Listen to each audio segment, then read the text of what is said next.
conservationist and environmentalist from Alwar district, Rajasthan in India. Also known as Waterman of India, he won the Magsaysay Award in 2001 and Stockholm Water Prize, known as the Nobel Prize for Water, in 2015. A big round of applause, please. Dr. Singh has formed an NGO, Tarun Bharat Sangh. Starting from a single village in 1985, over the years, Tarun Bharat Sangh, that is TBS, helped build over 8,600 johars and other water conservation structures to collect rainwater for the dry seasons. And he has also brought back water to over 1,000 villages and revived 5 rivers in Rajasthan. So without any further delay, I would now request our keynote speaker, Dr. Rajendra Singh, to please proceed towards the stage and start the session. Over to you, sir. Thank you so much.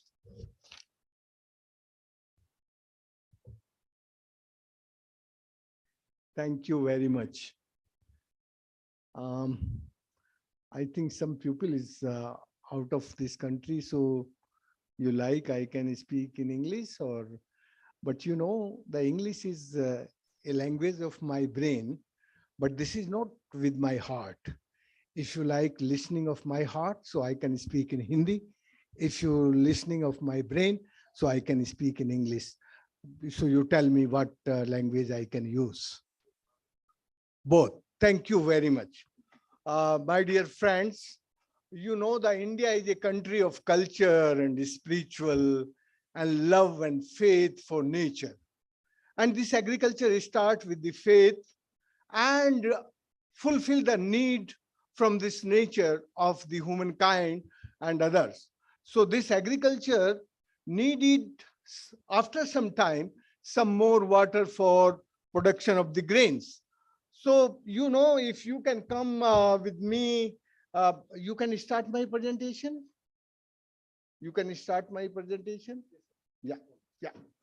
So if you see the Indian knowledge system and Indian wisdom, what say to us?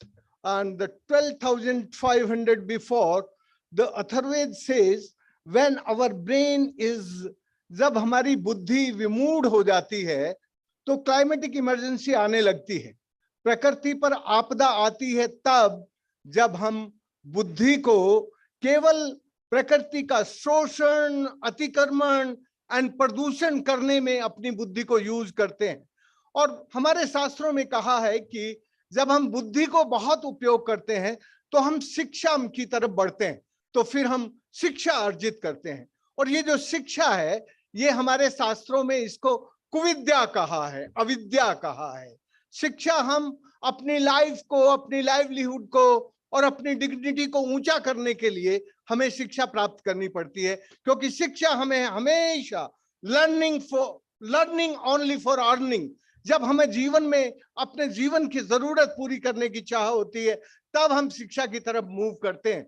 नहीं तो हमारा जीवन तो हमारी wisdom से चलता है, हमारे नॉलेज सिस्टम से चलता है। और ये जो शिक्षा है, ये हमेशा एक व्यक्ति कैसे आगे बढ़ सकता है, एक व्यक्ति नीचे से ऊपर कैसे जा सकता है, एक व्यक्ति ज्यादा से ज्यादा कमाई कैसे कर सकता है, इस शिक्षा का यदि पहला इंडिकेटर देखें तो first, who is the maximum exploit of this nature in minimum time. So that is the best technocrat in this world, who can teach and who can explore the technology of the maximum extraction of nature in minimum time.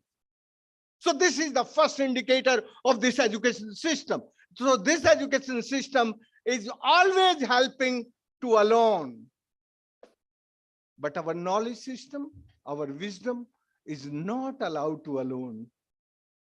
Our wisdom and our knowledge always moving force behind for the benefit for all, for better common future and for better common pupil and for better common nature.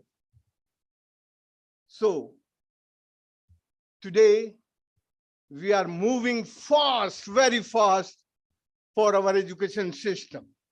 And this education system only teaching us for our personal career, for our personal package, for our personal benefit. So, due to this education system, we destroy the nature, we destroy the agriculture, we destroy the culture, we destroy the spiritual system, we destroy the faith and trust for this nature.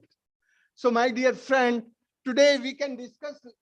You have some, because I can't speak stand here. Some mic or some hand mic if you have, so you can see. And who is operating this? मैं जब ऐसे हाथ करूं तो आपको आगे जाना है. So you now move forward. और इसका वो है क्या जिससे ये आगे.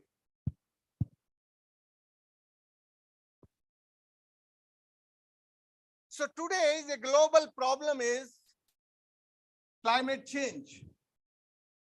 But this problem we can't resolve with the global solution. Yes, this is the global problem, but solution is local. Solution is community driven, decentralized natural resource management and decentralized natural agriculture. Global problem, but solution is local. You know, you आगे नहीं जा रहा. हाँ, yes.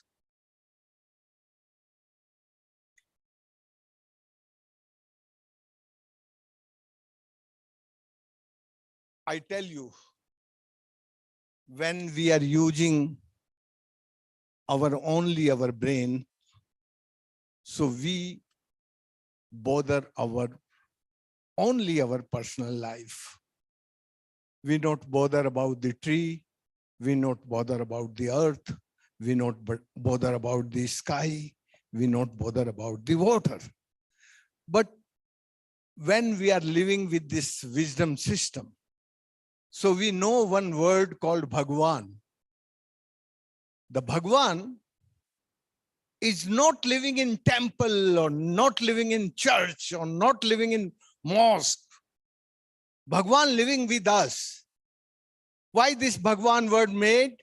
Bhai se bhumi, gai se gagan, vai se vayu, a se agni, और न से नींद. भय गे वे आ ने. भगवान, ये जो भगवान है, ये जब तक हम इसको जानते थे तब तक हमारी एग्रीकल्चर रियल कल्चर थी. तब तक हमारे इस ग्रेन प्रोडक्शन के लिए, वेजिटेशन प्रोडक्शन के लिए हमारी विजडम काम करती थी, शिक्षा काम नहीं करती थी. तब हम शिक्षा को उपयोग नहीं करते थे, तब हम विजडम को उपयोग करते थे.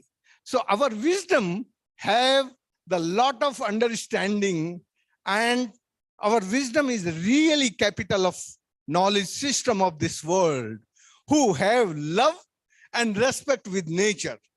Not just the love for human and human. Love, equally love with nature. Love with water, love with earth, love with the sky, love with sun, and love with air. So we have the love with nature. But now we not have the love with nature. Now we have the love only the economic system and only the economic infrastructure. So this is the big change.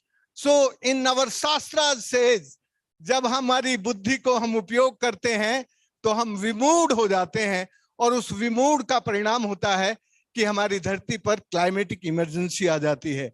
जलवायु में परिवर्तन होने लगता है और जलवायु अपना चरित्र बदल देती है, जलवायु में बिगाड़ आ जाता है.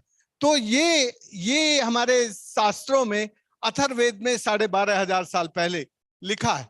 अर्थवेद में दूसरी बात और लिखी है कि जब इस प्रकृति को कोई आघात पहुंचाए, जब इस धरती को कोई नुकसान करे किसी भी तरह से, वो खेती से नुकसान करे या बड़ी बड़ी मशीनें चलाकर नुकसान करे, who is creating the pain for this earth, वो हमारा दुश्मन है, वो हम पर आक्रमण है. उसको हमें अंत तक, जो भी इस प्रकृति को, धरती को नुकसान पहुंचाता है, उसको हमें अंत करना ही चाहिए और उसके अंत तक लड़ना चाहिए। यह जरूरी नहीं है कि आप इस प्रकृति को अपने अपने औजारों से इसको नुकसान कर रहे हो। आपका दिमाग भी जब प्रकृति को नुकसान करने लगे तो उस दिमाग को भी ठीक करने का काम हमें करना चाहिए।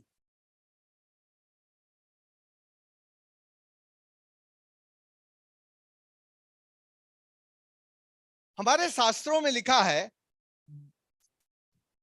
आपहा ब्रह्मास्मि, मैं जल हूं और मैं ही ब्रह्मा हूं। मैं ही इस ब्रह्मांड को बनाता हूं, मैं ही इस ब्रह्मांड को चलाता हूं। मैंने ये जो पूरा प्लैनेट है जिसको हम ब्रह्मांड कहते हैं, इसको जोड़ने का काम किया है।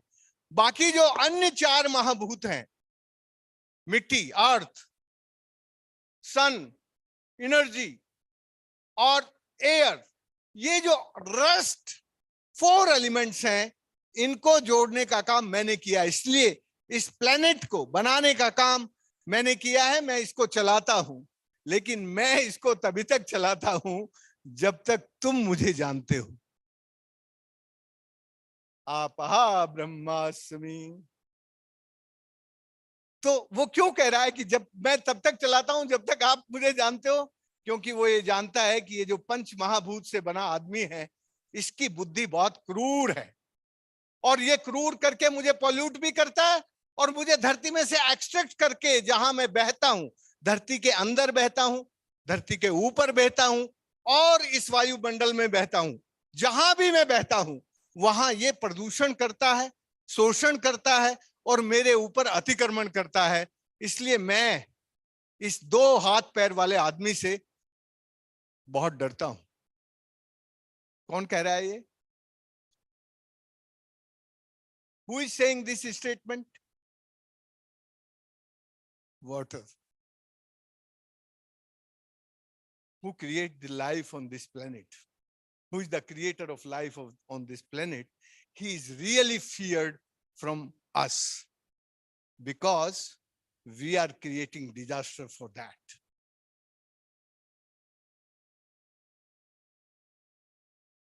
दोस्तों, नाउ ये जो दुनिया है ये उजड़ रही है।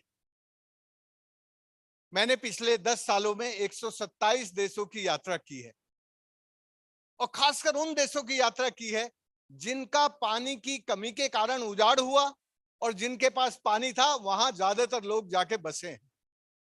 Where the displacing peoples are, where the rehabilitating. मैं ये देख रहा हूं कि पुराने जमाने में जब लोग अपने देश से उजड़ के दूसरे देश जाते थे, तब उनका सीमा पर कोई ना कोई आजादी से स्वागत होता था।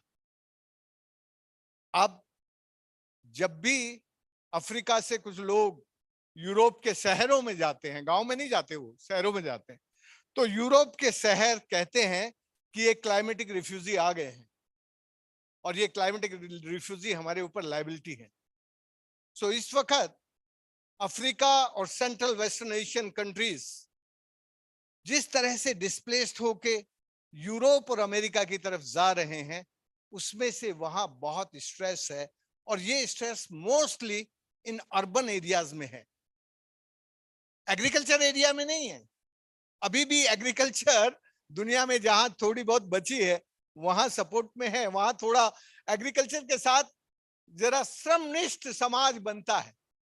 Agriculture always start with loving of this soil, water, sun, air. So where the agriculture little bit love is there, but where no agriculture, there is no love. They are just bother about the economic infrastructure and only bother about the profit. They are not thinking about the better future. So now this stress is going on in urban area of Europe and urban area of America. They are very much bothered about this displacement of African people because no water, no agriculture there. Because no water there, no employment there. So मैं हिंदी में कहता हूं कि जब लोग बेपानी होकर लाचार बेकार बीमार होकर अपना घर छोड़ते हैं तो वो ये मान लेते हैं कि मैं मर गया। और जब वो ये मान लेते हैं कि मैं मर गया तो फिर मरता कोई क्या नहीं करता। जब खुद ने उसने ये मान लिया है कि मैं मर गया तो फिर वो दूसरे को मारने में वो तनिक भी हिचकता नहीं है।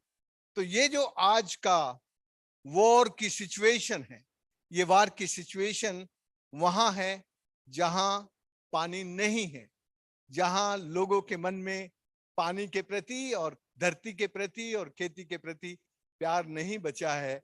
वहां वो अपने जीवन की सस्टेंस के लिए खड़े हैं।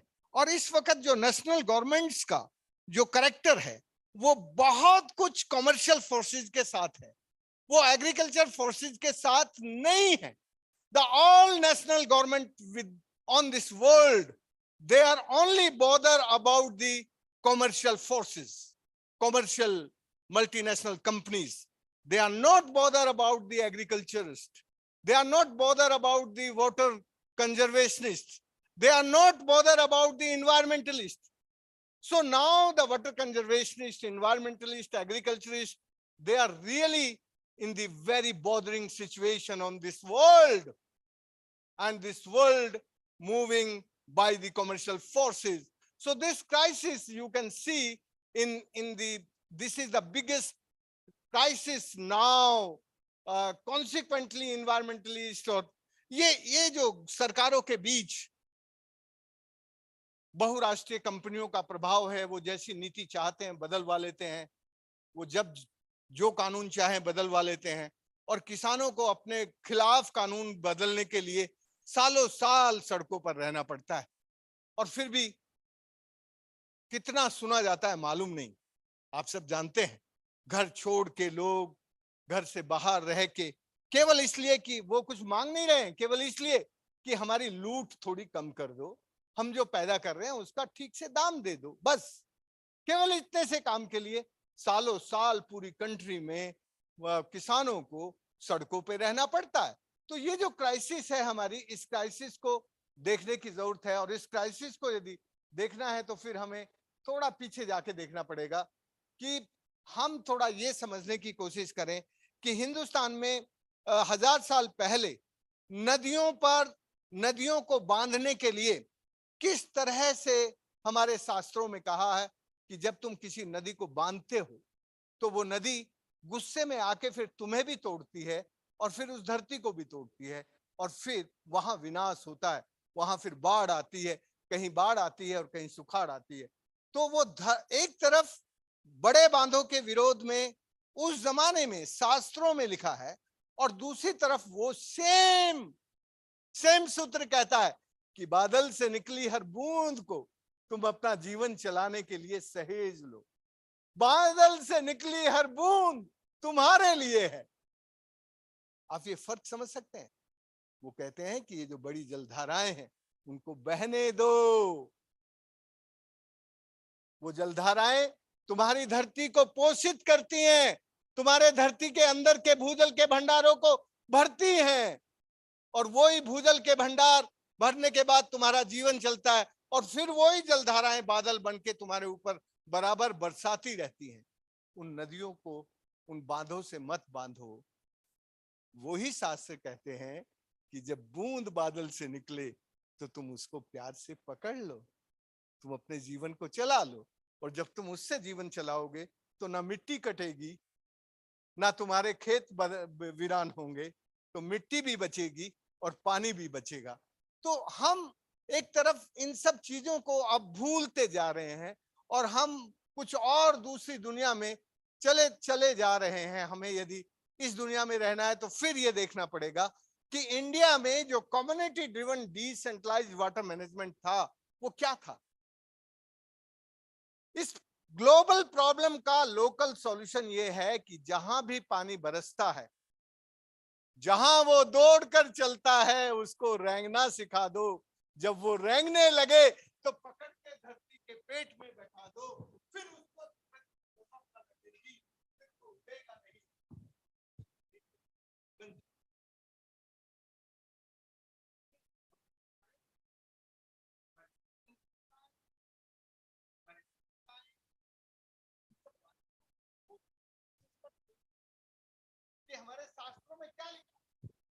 और हम जिस विजन के सहारे दुनिया को सिखाने के लायक, हम कभी इस दुनिया को सिखाने के लायक थे, हम दुनिया को सिखाने के लायक केवल तब तक थे, तब तक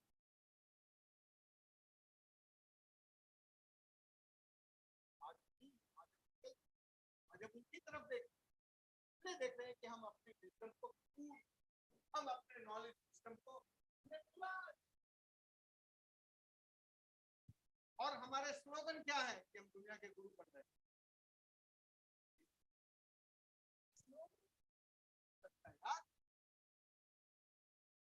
केवल तुम नारे दोगे, नारा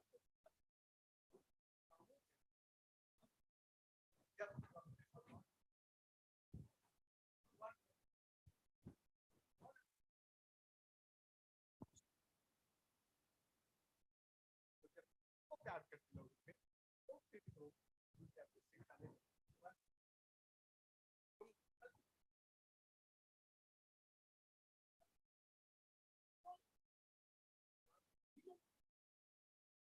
but you are losing that. You are going away from your knowledge system. If you are going away, no.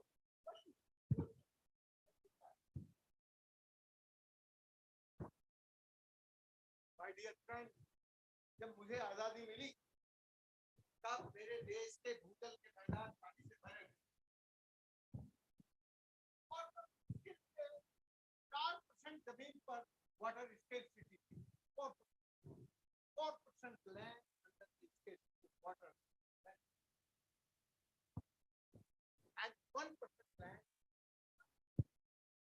Today, my country faces the drought and distress in the 17 states, 365 districts, and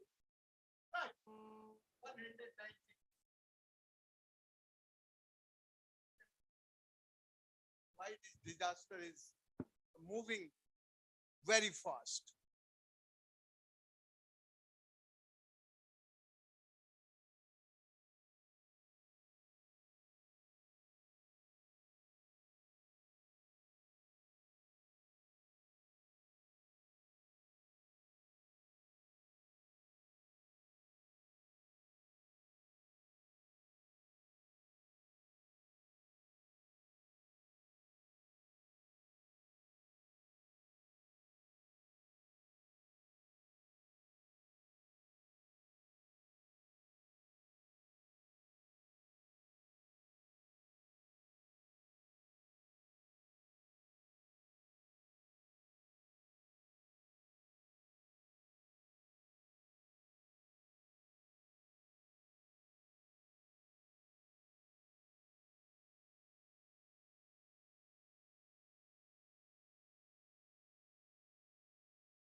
इसीलिए मैंने रख दिया। हाँ चल रहा है।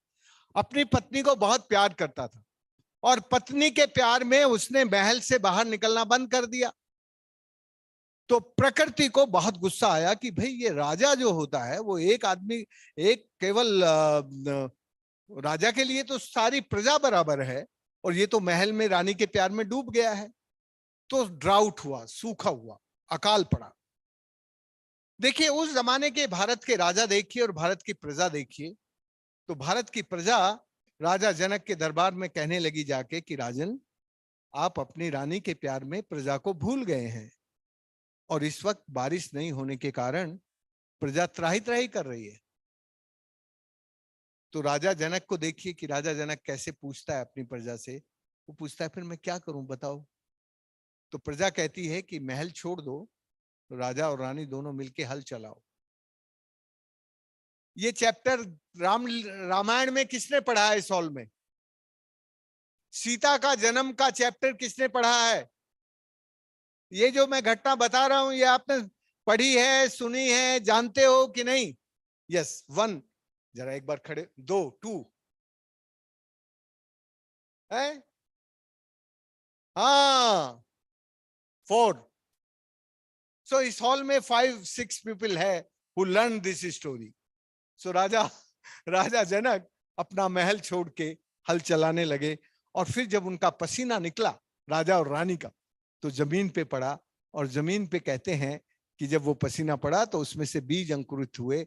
उसी को हम सीता कहते हैं। मटकी में हल अटक गया, वो तो कुछ कहानियां होती हैं अलग अलग, लेकिन ये जो सीता है ये नेचर है।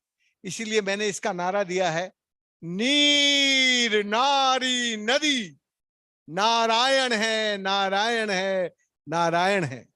यदि आप इस प्रकृति को ठीक रखना चाहते हैं तो आपको पानी को, और नारी जो होती है ना, वैसे तो ये लोग स्त्री को कहते हैं, वुमेन को कहते हैं, पर वो केवल वुमेन नहीं होती, पूरी नेचर नारी होती है। The earth, nature is a नारी, एंड नदी is the flow of life. तो जितने भी फ्लो हमारी लाइफ में हैं वो नदी से आते हैं। तो पहली घटना आपने ड्राउट की राजा जनक के जमाने में, और दूसरी फ्लड की घटना वो कृष्ण के जमाने में होती है। अब इसमें से कितने साइंटिस्ट हैं जो ये जरा ढूंढने की कोशिश कर रहे हैं कि भाई वो जो उस जमाने की साइंस थी उसमें कितना एडेप्टेशन विद नेचर था। हम लोग जिसको आज एडेप्टेशन कहते हैं, वो एडेप्टेशन उस जमाने में फ्लड एंड ड्राउट का कैसे लोगों ने एडेप्टेशन करके उसके प्रॉब्लम को रिजॉल्व किया था। अभी क्या करती है ये modern science? Control, drought control, flood control. They made A department for the control, but Indian wisdom have the adaptation. If the drought, they come out from the palace and they are doing labor work with this earth and with this nature. And where the flood द्वापर काल में कंस के जमाने में आया। कंस एक क्रूर राजा था। कंस पूरा मथुरा का सब माल लूट के अपने राज में इकट्ठा करता था, तो नेचर नाराज हुई। इंद्र ने क्या किया? इंद्र उस वक्त एक अच्छा इंसान था। उसने बे ऑफ बंगाल से आने वाले बादल और अरेबियन सी से आने वाले बादल, उन दोनों को आपस में टकरा दिया और पूरा वृंदावन पानी में डूबने लगा। तब कृष्ण के पास सब लोग गए और कृष्ण से कहा कि भाई क्या करें? तो कृष्ण इतना उल्टा काम नहीं करता कि एक उंगली पे पर्वत उठाओ।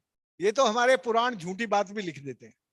उंगली पे, अरे यार एक पहाड़ पर्वत को कैसे उंगली पे उठाएंगे? वो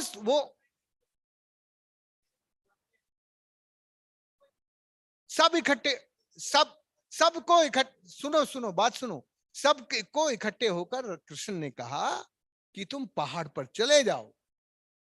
तो ये सब लोग पहाड़ पे चले गए, गाय भी चले गए और ग्वाले भी चले गए। एक भी गाय नहीं मरी और एक भी ग्वाला नहीं मरा। तो उसको कहते हैं community efforts for the adaptation with nature. So ये जो हमारी मॉडर्न साइंस है, ये पुराने संदर्भों में से किसी पर भी खोज नहीं करती। रोज हमारी भारत में कितनी यूनिवर्सिटी हैं, सब पीएचडी देती रहती हैं, बट नकल में पीएचडी आ रही है। अपने ज्ञान से विज्ञान को और विज्ञान को अध्यात्म और प्रकृति के साथ जोड़कर हमारे जीवन में जो सबसे बड़ा गुण था अडेप्टेशन का, नेचर का रेस्पेक्ट का, नेचर का सम्मान का, उस पर कोई प्रोफेसर अपने विद्यार्थियों को पीएचडी नहीं कराता, क्योंकि प्रोफेसर का दिमाग भी पॉल्यूट हो गया है इस मॉडर्न एजुकेशन सिस्टम से। सो जब प्रोफेसर का ब्रेन पॉल्यूट होगा तो स्टूडेंट का ब्रेन भी पॉल्यूट होगा, वो भी नकल करके वहां से कट पीस करके जोड़ जाड़ के कर देगा। So this is the time of the pollution of by the education. Now if you want a real bright future of this country, so we can take learning for happiness of nature and happiness of हमारी अभी जो नई नीति बनी है, शिक्षा नीति, क्या लिखा है उसमें? Learning for earning. This is the key word of this new modern policy. मैं कहता हूं जीवन केवल कमाई के लिए नहीं होता, जीवन तो आनंद के लिए भी होता है। तो हमें अर्निंग तो करनी है, फॉर अर्निंग फॉर हैप्पीनेस करनी है, लर्निंग करनी है, फॉर हैप्पीनेस करनी है, आनंद के लिए करनी है। जब तक हमारे जीवन में आनंद के लिए इस प्रकृति के साथ काम करने का भाव नहीं आएगा, तब तक हम गुरु नहीं बन सकते दुनिया के। तुम कितने ही नारे लगा लो, तुम्हें कोई गुरु नहीं बनाने वाला। यदि तुम सचमुच गुरु बनना चाहते हो तो फिर अपनी धरती से, अपनी प्रकृति से, अपनी खेती से, अपने पानी से। The best teacher is the nature. ये प्रकृति हमारी सबसे अच्छी शिक्षक है, इससे सीखने की जरूरत है। जब हम इससे सीखेंगे तो हम लोग आगे बढ़ेंगे। दोस्तों, मैं बस इतना कहना चाहता हूं आपसे कि ये जो चित्र है ये गढ़सीसर तालाब का चित्र है। कहां का? जैसलमेर का। जैसलमेर किसी जमाने में डीसी वाशिंगटन से भी बड़ा पावर सेंटर था। पूरा काबुल, कंधार, काजिस्तान, अफगानिस्तान, म्यांमार तक सारी ट्रेडिंग हमारे जैसलमेर के रास्ते होती थी। जरा ये बताने की कोशिश करो कोई कि जहां पर इतनी कम बारिश होती है, दुनिया का सबसे कम बारिश की जगह है जैसलमेर, वहां पर 1500 ऊंट काबुल कंधार तक व्यापार करने के लिए जाते थे। उनको पानी कहां से आता था? उनको पानी कहां से आता था? अरे बोलो ना भाई प्रोफेसर साहब। काबुल, कंधार, अफगानिस्तान, म्यांमार तक जो ऊंटों से व्यापार होता था भारत से, वो जैसलमेर के रास्ते, जैसलमेर में एक रात रुकते थे। उनको पीने का पानी कौन सा हवाई जहाज लेके जाता था? कौन सी रेल लेके आती थी? उसके लिए हमारे उस जमाने के जो रियल कम्युनिटी के लोग थे, उन्होंने ऐसा डिजाइन किया अपने गढ़सीसर का कि देखो ये जो ताल है, ये जब इसमें हाथी डूबेगा तो पूरे साल के लिए 5 लोटा पानी एक आदमी को मिलेगा। हाथी डूबने पर 2000 की आबादी जैसलमेर और 1500 ऊंटों को 10 लीटर पानी मिलेगा। So Bharat have a skill of the efficient use of water. Bharat का जो स्किल था वो बहुत ही एफिशिएंट था, डिसिप्लिन था यूजेज के बारे में। आज कोई सोचता है कि एक आदमी कितने पानी में आनंद के साथ जी सकता है? एक ऊंट कितने पानी में जी सकता है? जब ये घोड़ा डूबता है तो जैसलमेर में 3 साल का पानी है। कैसे वो लोग कैलकुलेट करके अपने जीवन को चलाते थे। दोस्तों, अभी जो हम लोगों ने ये 14,800 डैम बनाए, उन सब के सब डैम के जो डिसीजन मेकर हैं, ये वो कम्युनिटी है, इलिटरेट लोग हैं जो किसी इंजीनियरिंग कॉलेज में नहीं पढ़े, बट इन्होंने जो डैम बनाए वो इनका एक भी नहीं टूटा। तुम्हारे वाटरशेड के बनाए हुए सारे डैम पहली बारिश में बह जाते हैं। वाटरशेड के छोटे छोटे स्ट्रक्चर, जितने तालाब बलाब बनाते हैं, सब बह जाते हैं, लेकिन इनके बनाए हुए नहीं बहे, क्योंकि इन्होंने रिसोर्स मैपिंग करके एक स्ट्रीम में कितना पानी आता है, वो कितना पानी यहाँ पॉन्डिंग एरिया में भर जाएगा और यदि इरेटिक रेन हो जाए और क्लाउड ब्रस्ट हो जाए तो भी उनका स्ट्रक्चर ना टूटे, उसका हिसाब किताब रखना इनको आता था। इसलिए इन्होंने एक्सरसाइज करके अनपढ़ स्कूल के विद्यार्थियों ने ये काम अच्छे से कर लिया। दोस्तों, यदि हमें आगे जाना है तो हमें ये देखना होगा कि हम इस वक्त कैसे अपनी परिस्थिति को बदल सकते हैं। ये हमारी अरवरी नदी वर्ष 2000 में बहने लगी, 15 साल के बाद, जो सूखी थी, जहां से लोग उजड़ के जाते थे। और जब यहां मैंने काम शुरू किया तब यहाँ के लोग एक गीत गाते थे, जरा उसको ध्यान से सुनना, और क्लाइमेटिक को पढ़ने वाले जरा ध्यान से लिख भी लेना किताब में। क्या गीत है वो?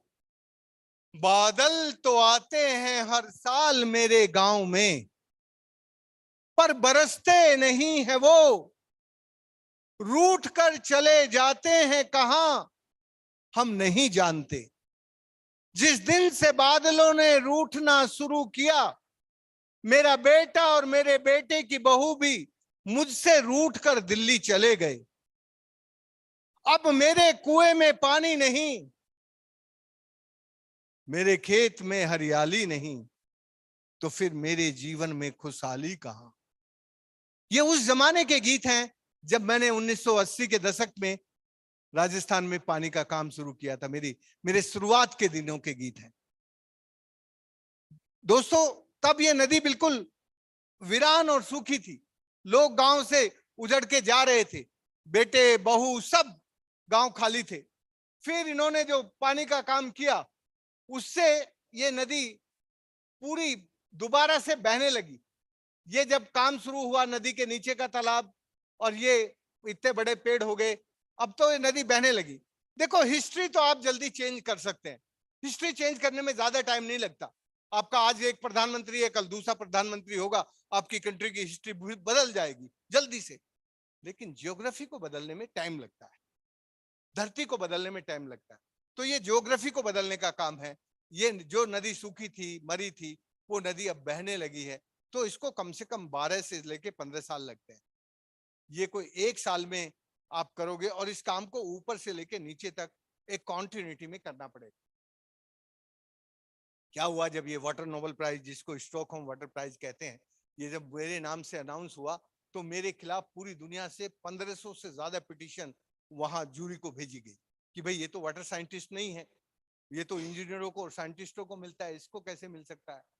तो फिर हमारी भारत सरकार ने, एक हमारा डिपार्टमेंट है हैदराबाद में, national remote sensing centre Hyderabad, CS Jha उन दिनों डिप्टी डायरेक्टर जनरल होते थे इसके, तो उनकी चेयरमैनशिप में एक कमीशन बना और उन्होंने इसको देखा कि ये अवार्ड इनको क्यों मिलना चाहिए, ये अवार्ड इनको तो उन्होंने 4 महीने में बहुत मोटी रिपोर्ट भारत सरकार को दी। मैं केवल आपको एक स्लाइड दिखा रहा हूं। ये है 16 मार्च 1994 का स्लाइड, और ये है 20 मार्च 2014 की slides. So you can see the change. ये जो रेड कलर है, ये ग्रीनरी का है, और इसमें इस रिपोर्ट में लिखा, immense increase in vegetation is clearly visible in the reason.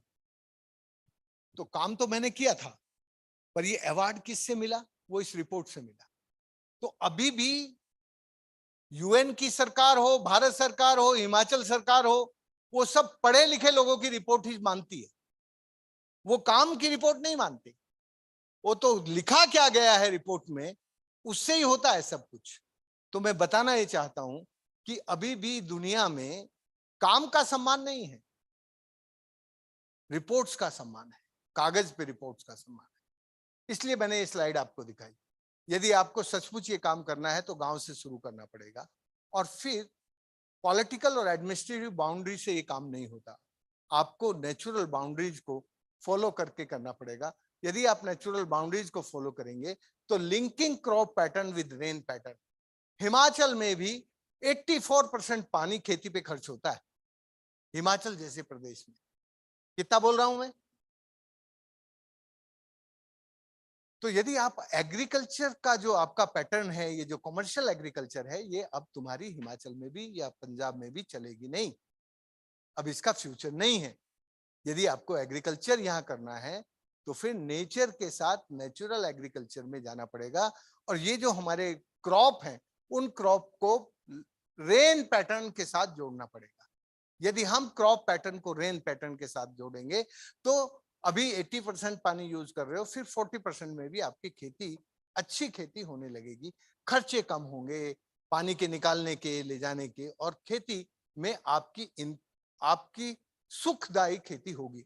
और फिर इरोजन और सिल्टिंग, ये दो बड़ी प्रॉब्लम है। आपकी नदियों का लेवल ऊपर आ रहा है क्योंकि सिल्ट बढ़ रही है, और इरोजन जहां से होता है वहां ड्राउट हो जाता है।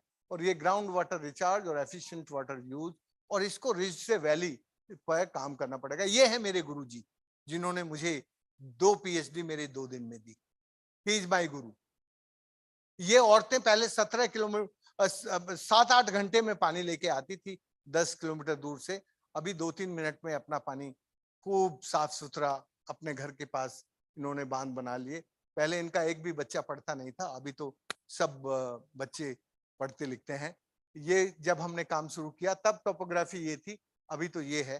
पुराने जमाने में हमारे लड़कों को रोजगार के लिए दिल्ली जयपुर जाना पड़ता था, अभी मेरे गांव के लड़के दिल्ली जयपुर के सेठों को रोजगार देते हैं, क्योंकि हमारी जो सब्जियां हैं उनको आजादपुर मंडी दिल्ली में पहुंचाने के लिए ट्रक ऑपरेटर्स के ट्रक लगते हैं, बहुत सारे ट्रक लगते हैं, करीब करीब 350-400 ट्रक रोजाना हमारे इलाके से सब्जियां लेकर अब दिल्ली आते हैं और जयपुर जाते हैं।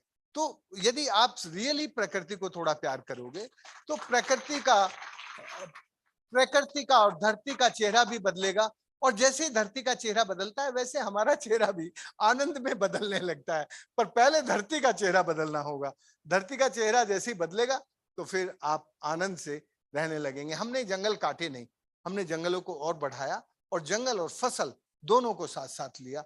उसके कारण हमारे इलाके में सबसे अच्छा हुआ। मैं 3 मिनट में अपना प्रेजेंटेशन खत्म कर रहा हूं, पर मैं ये चाहूंगा कि विद्यार्थी जरा ध्यान से मुझे बताएं कि उनको क्या समझ में आ रहा है। ये थोड़ी सी 2-4 स्लाइड है, और ये तुम्हारी तरह की के लोगों ने तैयार की है, ये पॉल्यूटेड प्रोफेसर्स ने तैयार की है, लेकिन पॉल्यूटेड प्रोफेसर्स ने किसानों के साथ बात करके तैयार की है। आप समझ रहे हैं? इसलिए तुम्हें अपने प्रोफेसर की बात तो समझ में आएगी ना। तो ये स्लाइड मैंने नहीं बनाई, पर हमारे काम के इम्पैक्ट को ठीक से कई दुनिया की यूनिवर्सिटी के प्रोफेसर आए, और वहां हमारे किसानों के साथ बात करके उन्होंने 9 स्लाइड्स बनाई हैं। इसलिए मैं चाहूंगा कि मुझे ना बोलना पड़े, आप लोग जल्दी से 3 मिनट में इस सेशन को खत्म करवा दें, क्योंकि मेरा टाइम हो गया और मैं ज्यादा टाइम लेना नहीं चाहता।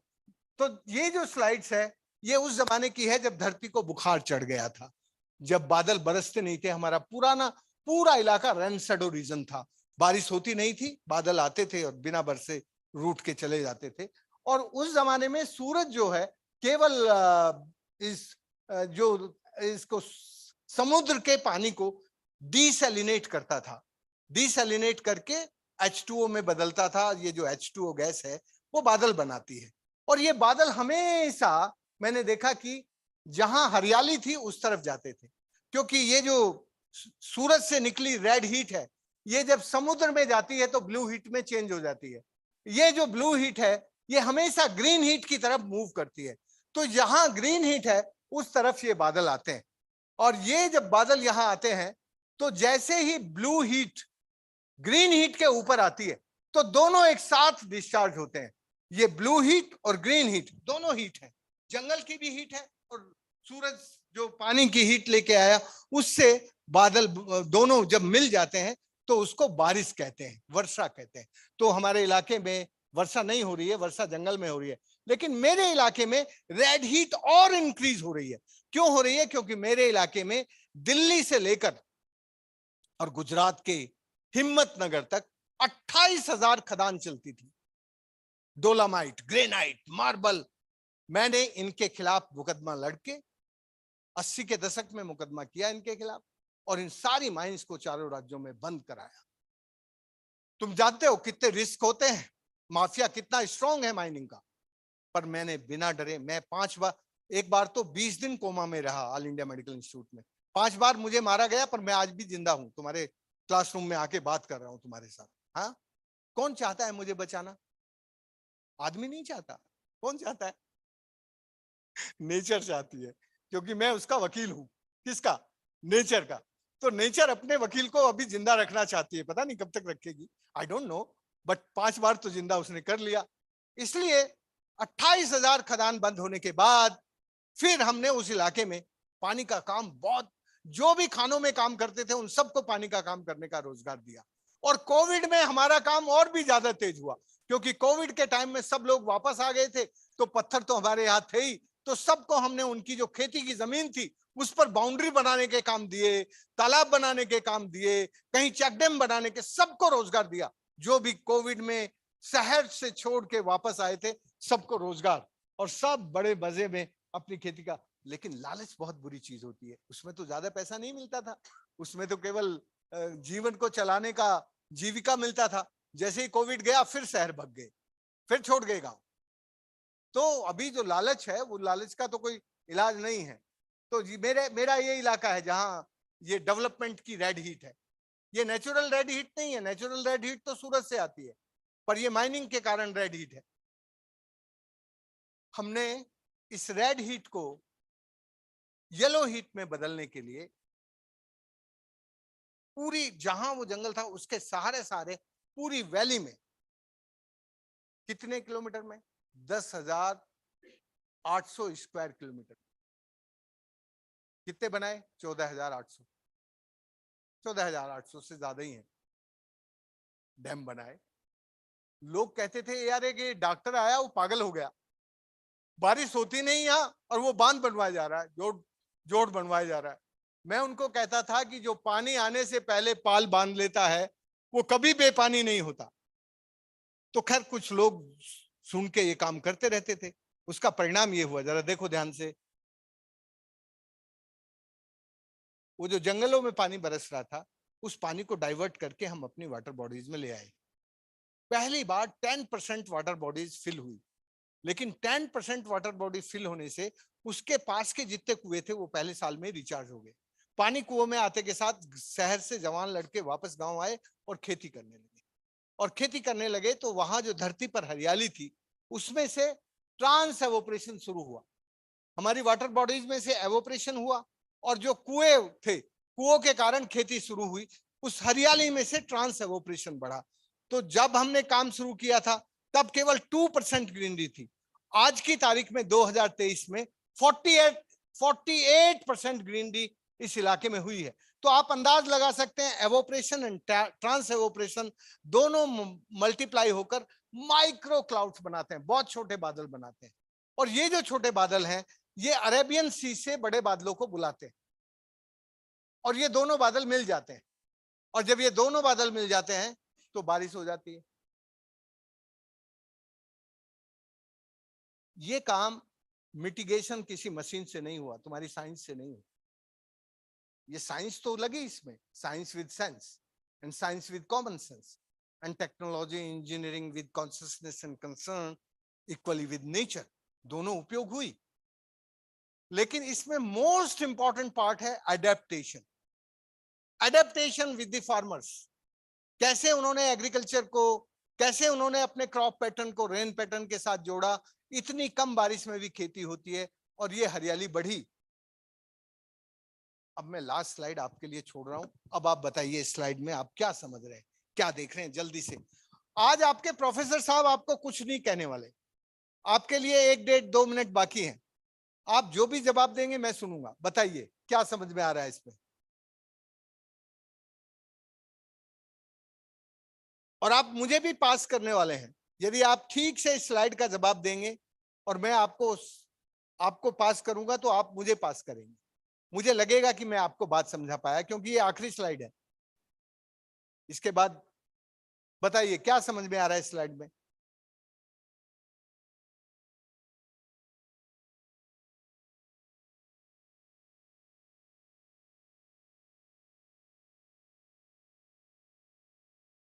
मैंने कहा ना कि जो मॉडर्न एजुकेशन है ये हमारे दिमाग में बहुत सारी कॉम्प्लेक्सिटी पैदा करती है।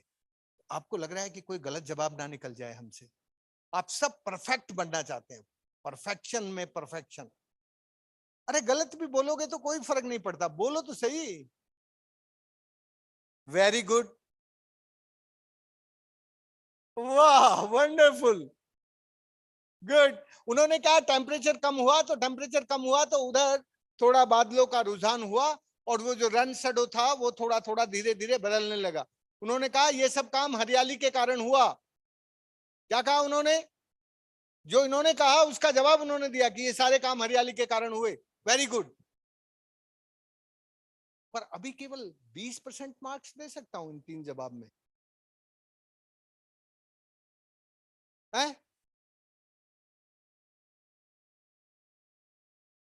भाई इसको मैं एकदम से ज्यादा दे सकता हूं, क्योंकि ये जो मॉडर्न डेवलपमेंट की हीट है उसको कम करने का इसने बिल्कुल सही आंसर दिया। इसको वो 20 पहले और 30 ये कितने हुए? 50। यस, तुमने क्या कहा? हाँ, वाटर बॉडीज से ये पूरा इलाका रिचार्ज हुआ। यदि वाटर बॉडीज ना होती तो ये इलाका रिचार्ज ही ना होता, और जो इन्होंने जवाब दिया वो कुछ ना होता। Very good. 10 इनका भी जोड़ लो, कितना हुआ? 60। Very good. ये सारा काम ऊपर से रिज टू वैली हुआ, और रिज टू वैली होने के कारण पूरी रिजुनेशन की प्रोसेस शुरू हुई। ये पूरी प्रोसेस डेवलप नहीं है। डेवलपमेंट का नाम होता है जो डिस्प्लेसमेंट करती है, displacement of knowledge and wisdom, and displacement of the humankind, and displacement of the greenery, and displacement of the soil. So जो डेवलपमेंट है वो डिस्प्लेसमेंट से शुरू होता है। तो ये जो इन्होंने कहा इसमें डेवलपमेंट नहीं है, इसमें रिजुविनेशन है वाटर साइड का। जल्दी करो भाई, जल्दी करो। बहन जी अपनी घड़ी देख रही है, मैं लेट हो रहा हूं, जरा जल्दी बताओ। 1-2 मिनट मांग लेंगे बहन जी से यार, क्या फर्क पड़ता है। चलो, पर बोलो तो सही, फिर बहन जी को भी लगेगा कुछ काम हो रहा है इस हॉल में। नहीं है तुम्हारा मन बोलने का। हाँ, yes, very good. Water cycle rejuvenate हो गई है, उसकी रिजुविनेशन की प्रोसेस हो गई। लेकिन ये सब क्यों हुआ? ये सब इसलिए हुआ कि अब जो पहले पूरी हीट धरती पे आती थी, यहां का इकोलॉजी चेंज होने के कारण रिफ्लेक्शन हो गया है। अब जो हीट है, जो रेड हीट है, जो ऊपर से आने वाली हीट है, जितनी धरती को चाहिए उतनी ही जाती है, बाकी हीट वापस रिफ्लेक्ट होके वापस चली जाती है।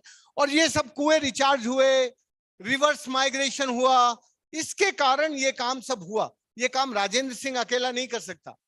ये काम तब हुआ जब लोग शहर छोड़ के वापस अपने गांव आए और खेती करने लगे। आज पहाड़ की हरियाली, पहाड़ का पानी, पहाड़ की जवानी सब नीचे जा रही है। और जब तक पहाड़ की हरियाली, पानी और जवानी नीचे जाएगी, तब तक पहाड़ समृद्ध नहीं हो सकता। मेरे इलाके में भी यही हाल था, सब लोग छोड़ के जा रहे थे। हमारे लोग अब अपनी जगह पे रुकने लगे, अब हमारा इलाका समृद्ध होने लगा। और ये जो समृद्धि है, ये समृद्धि आपको सारी की सारी रिजुविनेशन रिचार्ज से हुई। दोस्तों, आपका कोई भी छोटा काम छोटा नहीं होता। ये काम छोटा था, लेकिन इसने दुनिया की नीति बदली।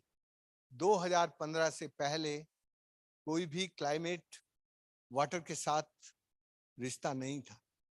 2015 में हमने पेरिस में 65,000 लोगों ने पेरिस की सड़कों पर मार्च किया और कहा, water is climate and climate is water.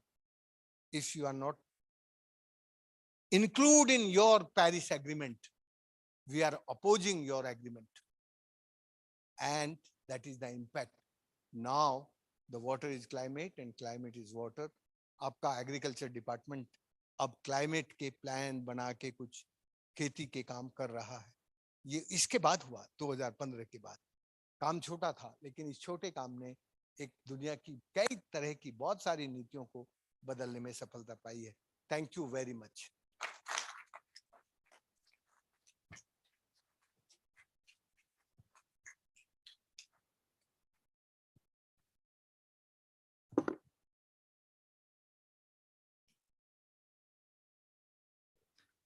Big round of applause, please.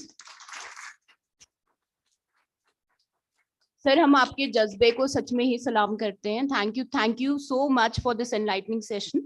The most beautiful takeaway from this session for me was learning and earning for happiness. So this was a much needed session. Thank you so much, sir. So before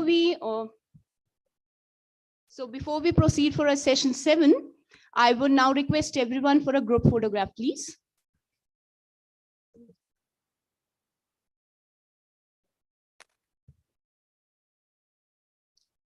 Students, please come forward for the photograph. please.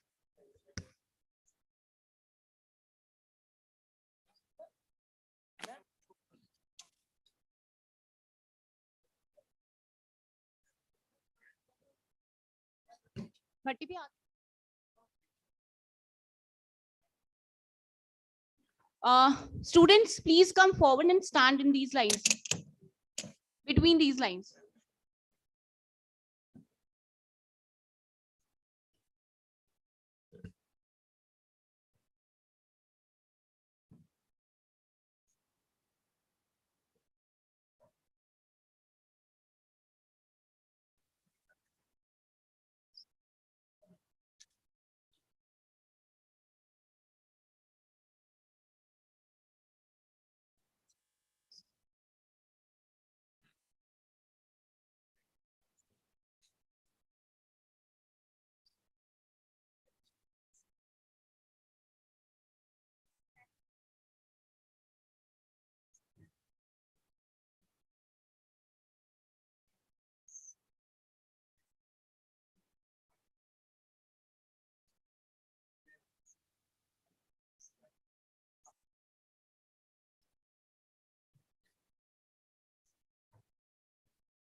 Thank you so much, everyone.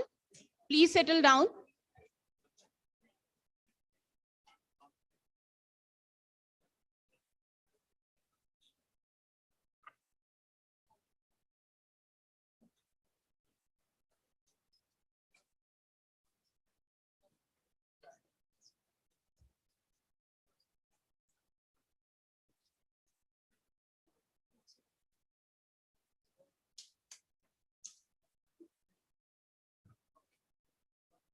May I kindly request everyone to please settle down. We will be starting with our session 7.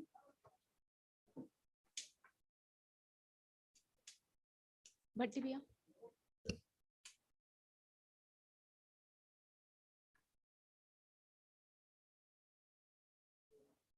So we have another session that is a parallel session running in Bosch room.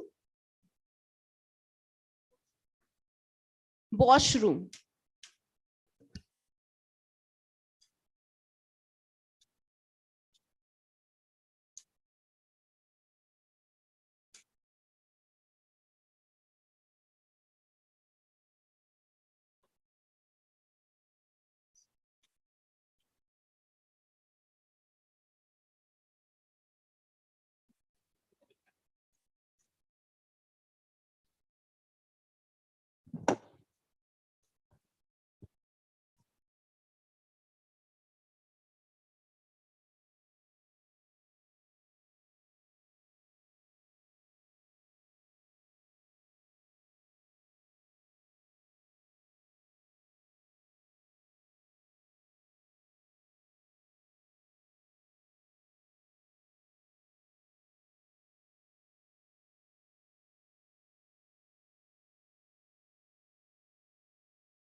Thank you, everyone. So we will be proceeding towards a session 7, Tales and Tellers. May I kindly request Professor Saurabh Kulshrestha, Dean, Faculty of Applied Sciences and Biotechnology, and Dean, Research and Development, to chair the session 7. Over to you, sir.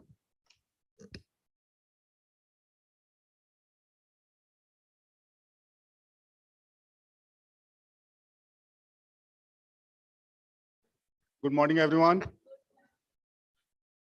So I'll be the moderator of this session. This is session 7. And on behalf of the organizing committee and Shulni University, I would like to welcome all of you to this very exciting session, which is on farm tales and tellers. I think whosoever is sitting in this room, I believe that if we scratch our heads and if we look back at our childhood, for sure, all of us would be having memories, sweet memories of our childhood days, which may be related to food, agriculture traditions, and so on. So, and if we try to correlate that with agriculture museums, so agriculture museums are the ones which tends to collect, exhibit, and communicate some of these exciting traditions related to agriculture.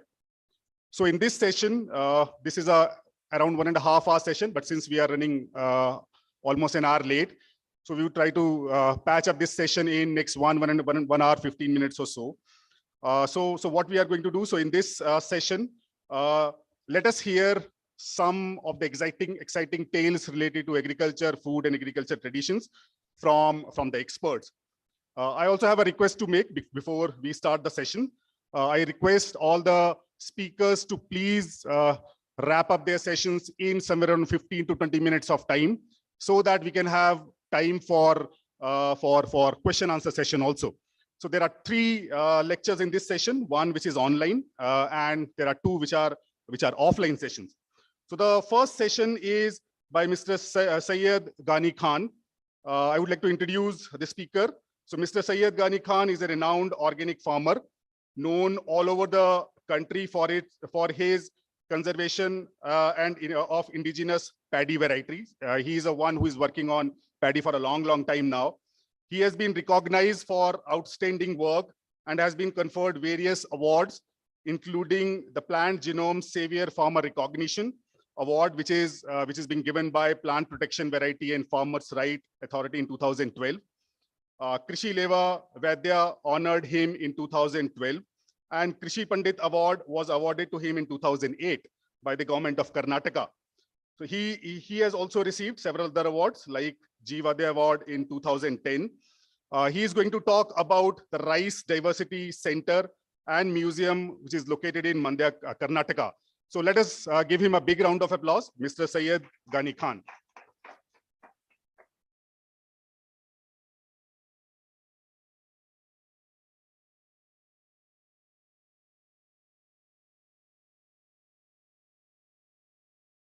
Yeah, good morning, everybody. Myself is Syed Ghani Khan. I am from Karnataka. My village name is called Kirugavalu,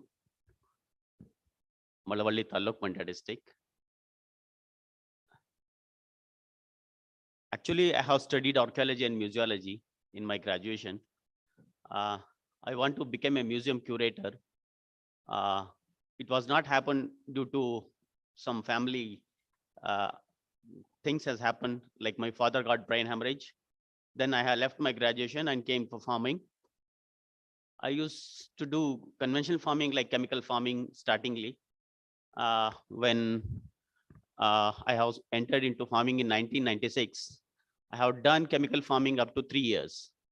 Then one day I was spraying a chemical fertilizer in my farm. Then I suddenly got headache and I fallen down. Then I start thinking that in India, farmer means annadata, means he is feeding food to everyone. But I was thinking that in my mind, that the thinking came that I'm becoming Vishadata, means I'm feeding poison to everyone. Even our Quran, Allah will says, if you give anything for anyone, you should have to give good things. Then I started thinking that I am feeding a poison. Then I started thinking that my grandmother used to tell, we won't use any chemical fertilizers, we won't use any pesticides. That was remind me to become an organic farmer. Then we started cultivating a small patch with the traditional knowledge what our grandmother has given to us. That has been started by us. Then we started gradually, like we have 14 acres of land in our farm, in our village. We started converting organic farming, like a small patches, like 1 gunta, 2 guntas, and 3 guntas. Then we, for organic farming, we need the traditional seeds. Then we started searching the traditional seeds. Then I traveled across, means like I started traveling nearby villages by begging, asking the traditional seeds. Then I started traveling to taluka level, districta level, then state level, then interstate level. Then I have started throughout the nation by collecting the seeds. From what we have started, from the 3 seeds, we started the collection of our seeds.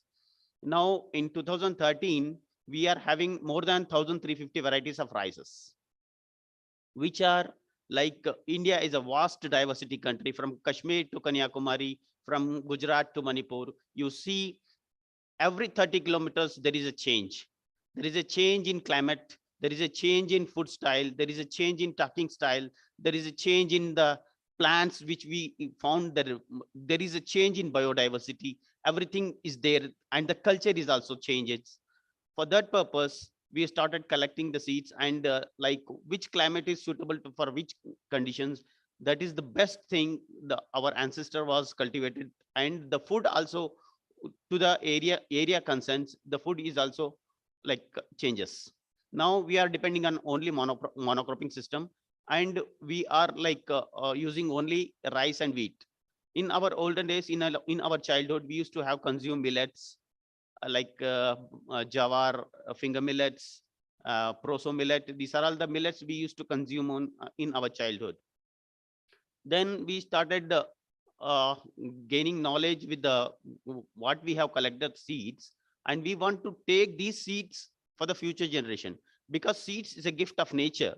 It won't have any loyalty, any this thing what we called uh, mm, by registering a new variety called, they will get the royalty and all. But in my opinion, nature, seeds is a gift of nature. Seeds will be transferred by air, by water, by wind, by animals, by birds. it's it is the nature. The transformation of seeds will be happen in nature only. It doesn't have any boundaries of countries, states, districts, anything, because seeds can be exchanged throughout the world. This is what my aim, and we are collecting the seeds, and we are taking forward these seeds to the future generations. Can we have the slides now? This is what we have in our farm. Like, we are conserving more than 120 mango varieties also in our farm. And we conserve millets, vegetables, and medicinal plants also. Next slide. Just well, look, how we do cultivate and conserve the seeds without water. This is the preparation of land. Next slide. Like this, we prepare the land, and in 1 acre we grow more than 1,350 varieties of rices. Like 5 feet by 5 feet, we will grow one variety. Next slide, sir. And this is the seeds we collect. The master seeds we will collect. Like, we plant 5 feet into 5 feet. In the center of the plant, we will collect the master seeds to avoid the contaminations. Next slide. And the documentation will be happen there only. In, like, our family will totally work on these conservation and all. Next slide. See, like this, we do plan for 5 lines, and just next. We put the manure, cowyard manure on the top,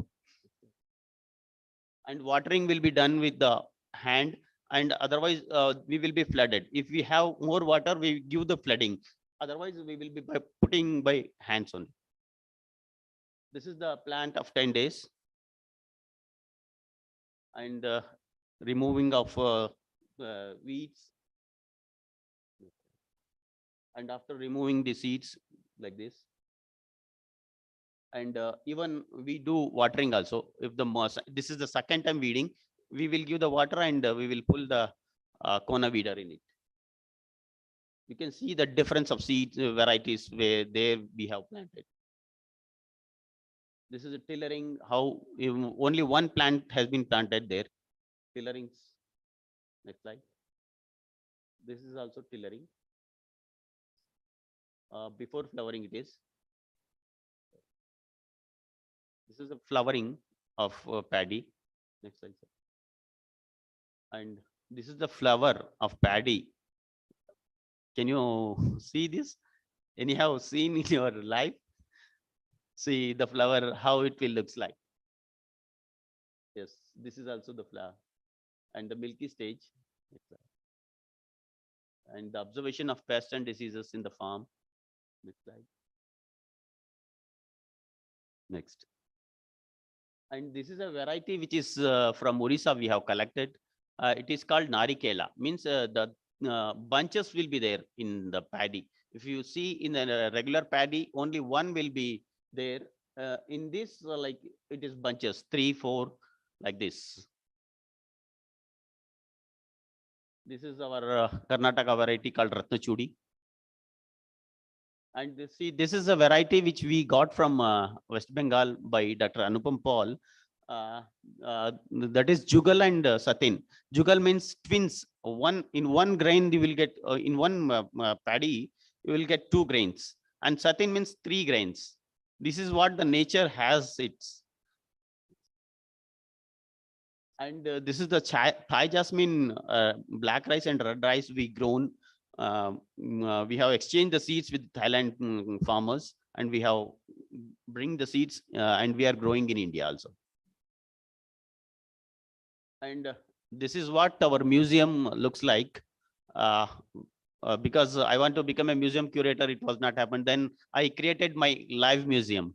And now we, in my first floor, in my home's first floor, we have created a first India's farmer museum, which is now looks like this. In this museum, we kept more than 1,350 varieties of rice in the bottles and named it and documentation it. And we will give trainings to the farmers who are interested to grow these traditional rice varieties. And we are giving organic trainings also. And we give trainings of seed selection and seed purification and all, like the programs we done in our museum. Next slide. See, this is before last year in Corona time, we have planted like Chakramandala. Means this is, you see, you can observe the varieties there, different varieties. In the Chakramandala only, we had planted 700 varieties in Corona time. Yeah, next slide. See the varieties of rices, how looks like the green, red, blue, purple, these things. And if we get the new seeds, we will plant into the plastics, or otherwise we will plant it in the, like the first corner is there in the left side. Like that, we plant into this. Like if we get one seeds, two seeds from the new in our new collection, then we will plant that one. And next season, we will expand it to the fields. Next slide. See the varieties we have planted, even the purple color and the different varieties which we have planted. And in the center, in the list, in the center, that is a variety called SH. We have developed that variety with a variety which is well known in Karnataka, Salem Sanna, and a HMT variety from Maharashtra. That was won by, that was done, a variety called HMT. It is a farmer bred variety from Ramji Gobragade.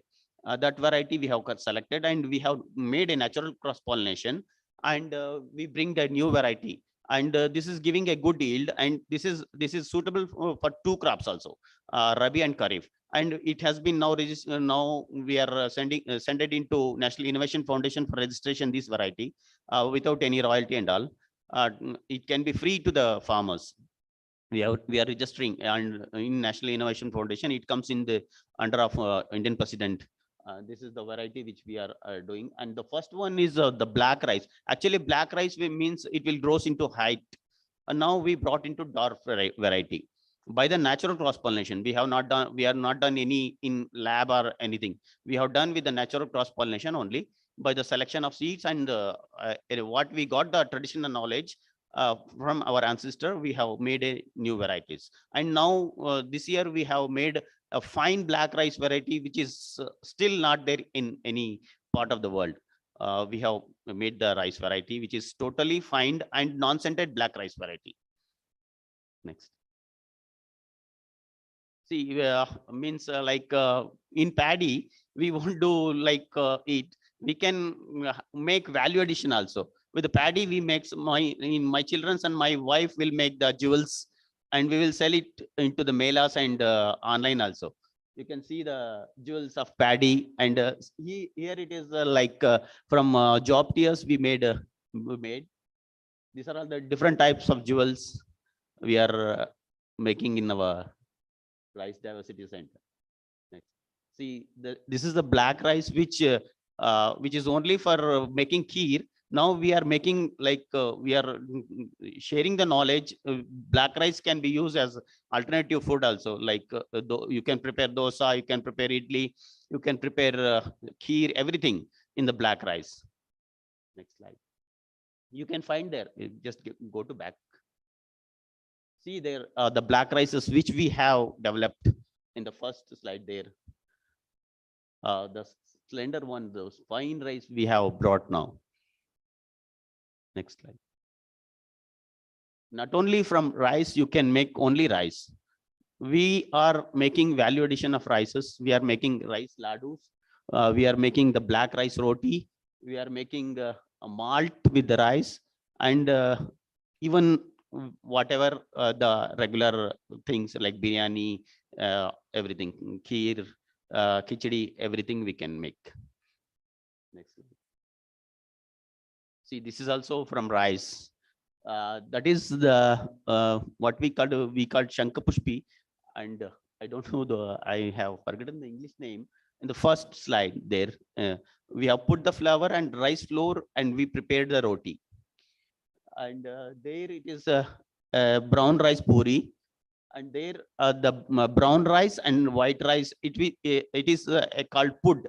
It is famous in Kerala, but we used to have in our home the pud. And this is red rice dosa. Next slide. See, already I had told we have 120 mango varieties, which are conserved by our ancestor from last 7 generations. We have a mango which looks like an apple, the second one, and we have a mango which tastes like citrus.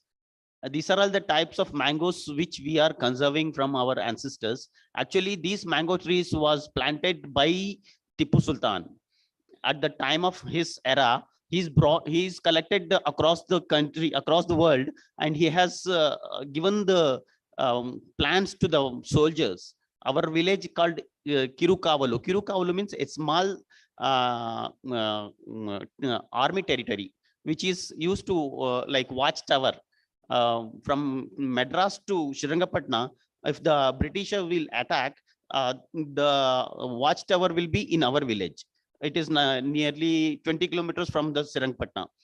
Any enemy are attacking to Srirangapatna, then the army will have to inform the main capital, Srirangapatna.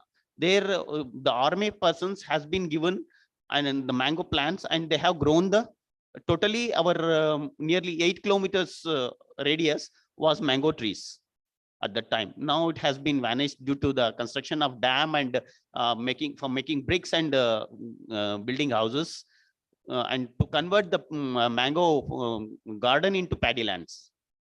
It has been destroyed, but our grandmother has very keen interest to serve these traditional varieties.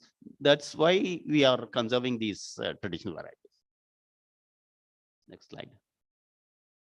Yeah, this is what the biodiversity we are conserving in our live museum. The flower diversity is like this in our farm. Next slide, sir. See the tomato diversity we have, which we are conserving the traditional varieties in our farm. Next. The fruit diversity. A museum can't be like kept in a building.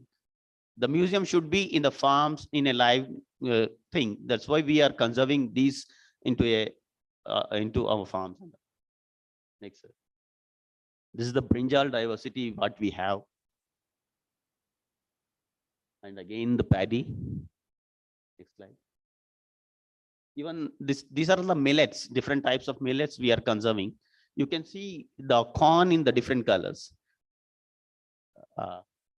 This is corn, and even the insect, birds, everything. The butterfly we have identified in our farm. Next slide, sir. The spiders, what we have seen and catched with our mobiles. Next. See just get back. See that corner in the right, the spider looks like Durga. Just you can see it.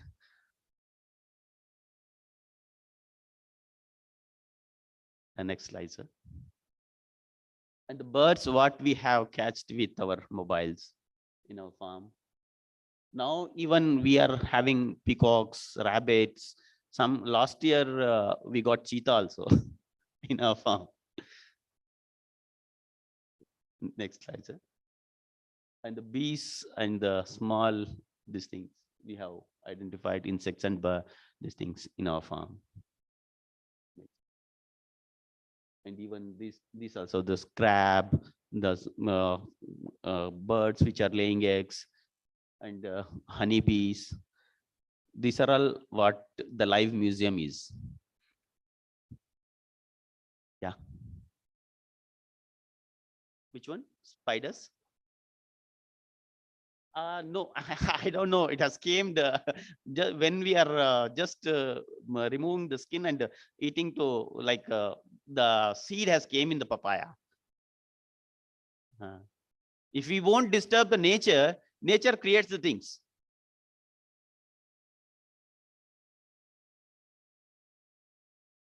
Next slide, sir. And different types of vegetables. See, in that first corner of left side, the mango tree and the banyan tree, the friendship of nature. We are quarreling with the casteism and everything, but nature doesn't have any casteism. Next. See, we can mingle with nature. He's my son.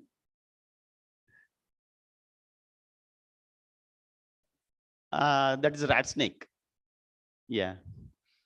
If you won't disturb the nature, definitely we will find everything in the nature. It's a cycle of this thing. Yeah, the rat snake will rats. Rat will eat different pesticide insects. This is the cycle. We won't have to disturb it. Otherwise, definitely the diseases will come. Definitely the pest will come. Like that. If you won't disturb anything, naturally it will goes. Next. And these are all we met to the these things. Next, sir. And this is our address and all. Next. And this is my contact number and email.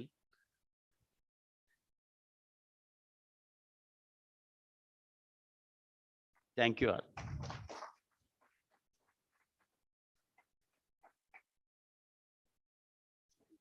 We'll have a question answer session at the end. So at the end. Thank you, Mr. Ghani Khan, for an outstanding motivational means. I'm really inspired by looking at what he's doing. And I think that's the place that we all want to go and visit, a live museum. We have been to many museums during our lifetime, but I think this is going to be the best possible museum that one can ever see.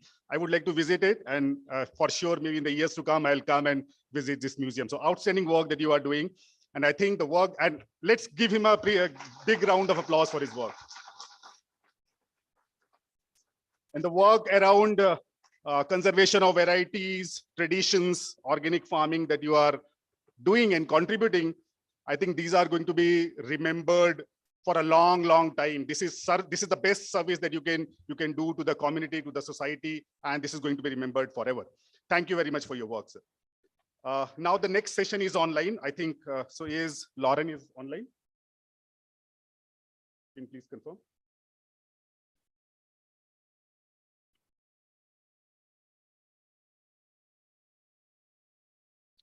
Hello. Is Lauren online? Lauren Mune? No, not it. No. Okay, so we'll move to the next session, which is by Dr. Samdu Chetri. So let me introduce you to Dr. Samdu Chetri. So Dr. Samdu Chetri, he is PhD in commerce, is a pilgrim of joy, love, and happiness. He was born in a cowshed in remote Bhutan. After working for 25 years in the private and development sectors and 5 years in first democratically elected Prime Minister's office as head of good governance, which is equivalent to joint secretary. He instituted the Gross National Happiness Center as one of its founding members and headed it for 5 years. He, in his 35 years of life working journey, he has been teaching, consulting, and speaking at various national and international occasions on diverse topics, including in the House of Commons in the British Parliament, senators of the Philippines, amongst others, and dozens of universities and colleges in the world, including India. He has many interviews with all kind of media, TV, newspaper, and others, and wrote 3 books. The 4th one right now is in progress, with several contributions to many other books. After his retirement from Bhutan, between December 2017 and June 2022, he taught as visiting faculty in the Reiki Center of Excellence for the Science of Happiness, Indian Institute of Technology, Kharagpur. After teaching as a visiting faculty at different universities of NCR, Delhi, Chandigarh. He has joined Shulni University. So currently he's a professor in Shulni University. He has joined in September 2023. Dr. Chetri is a recipient of Lord Buddha Peace 2016 award from Samata Sahitya Academy. And he is reflected in 100 prominent people of modern Bhutan in 2008. In his book by Dr. C.T. Dorji, he is clearly referred to by BBC as a happiness guru. So let him give a big round of applause for his session. So Dr. Chetri is going to talk about biodiversity, the way to happiness. Dr. Chetri, please.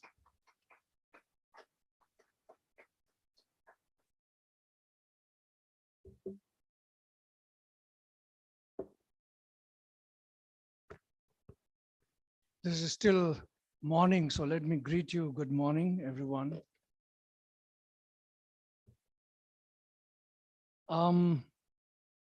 We say what we eat, we become, and this has been proven scientifically, right? I would say that happiness comes from your actions. That's what Dalai Lama said. So let's begin with a short mindfulness practice before I open my talk.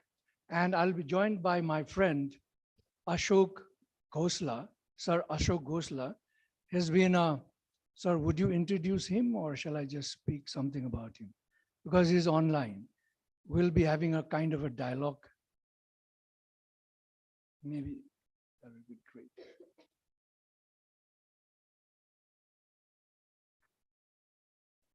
Okay, so let me also introduce Dr. Ashok Khosla. So Dr. Ashok Khosla is a globally recognized environmentalist based in New Delhi. He received his MA in Natural Sciences from Cambridge University and his PhD in experimental physics from Harvard. He set up and headed India's first government office of environment and then the first global environmental information system, the UN's Infotra. Subsequently, he founded Development Alternatives, the world's first social enterprise for innovation in large-scale application of appropriate technology with direct relevance to eradicating poverty, regenerating the environmental resource base. He also chairs Hydropower Sustainability Standard Council. He served for a decade as the founding co-chair of the United Nations Environment Program International Resource Panel, and is internationally known for pioneering and contributing to the concepts and praxis of sustainable development. He was president of IUCN and of the Club of Rome. Over 5 decades, he has actively contributed to environmental policies and programs of global institutions such as UNDP, UNU, UNESCO, the World Bank, US Academy of Sciences, WWF, IISD, and World Future Council, and so on. Ashok Khosla was awarded the OBE, the UN Sarakawa Environment Prize, the Sheikh Zayed International Environment Prize, WWF Duke of Edinburgh Medal for Conservation, and UNEP's Award for Lifetime Contributions to the Science Policy Interface. He was awarded an honorary LLD by Simon Fraser University in Canada. So welcome, sir, to this session. And I would request the speakers to please finish it up in next 15-20 minutes. Thank you, sir.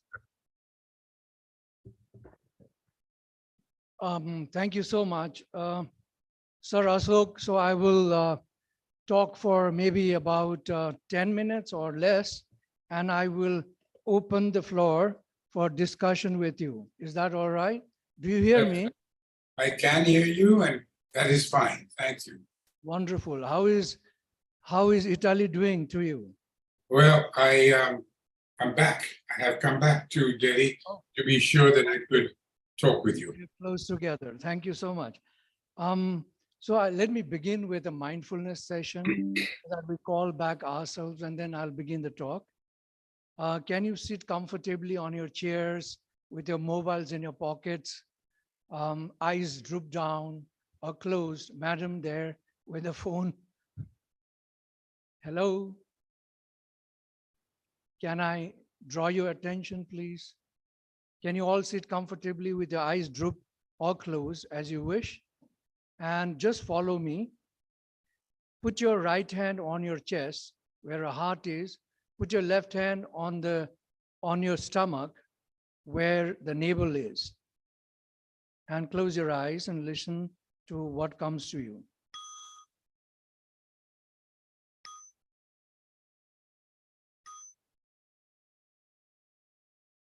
Let's do 3 deep breaths in and slowly breathe out. And feel your breath, the movement of your heart, your chest expanding, your stomach rising. As you breathe out, feel the stomach fall, your chest reduce. Take deep breath in, feel the movements of your body. Slowly breathe out, also feel the movement of your body.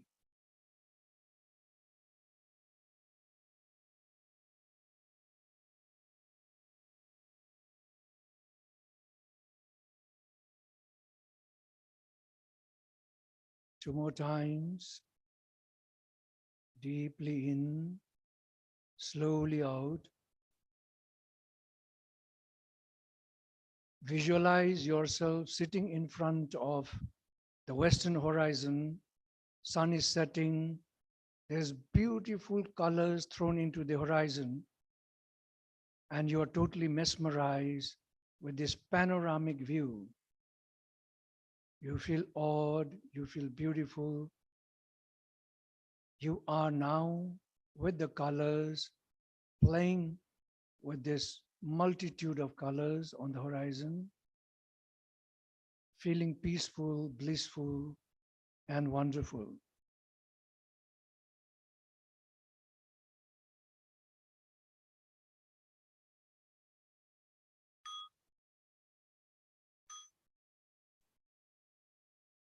You can gently come back to yourself, start rubbing your palms. When they're warm, put it against your eyes. And then you can gently begin to open your eyes, hold it halfway for a little while, and then fully open your eyes, filled with love and compassion. Thank you. As a practitioner of mindfulness, I felt this was important after we have heard so much of interesting talks. And from Dr. Rajendra Singh, I'm really inspired by him. It's the second time I'm listening to him. The first time was in IIT Kharagpur. I'm going to connect also with him. First, I must confess, I'm not an agriculturist, but I have lived today is 66 years on the food, on agriculture, in it and with it. So I'm a part of it. I first would like to say sorry because we come from the boomer age, boomer generation, to the generation X and generation Y. We brought in the industrialization, and today we bring these sufferance along with it. First, let me recollect the first presentation, the keynote address. If you were there, it was from Sri Surjit Sarkar. He talked about climate change. Remember that? And then we know that what we have brought in this nature has totally been distorted because of the industrialization processes that we have taken in for the greed that we all come with. The environmental economists say that the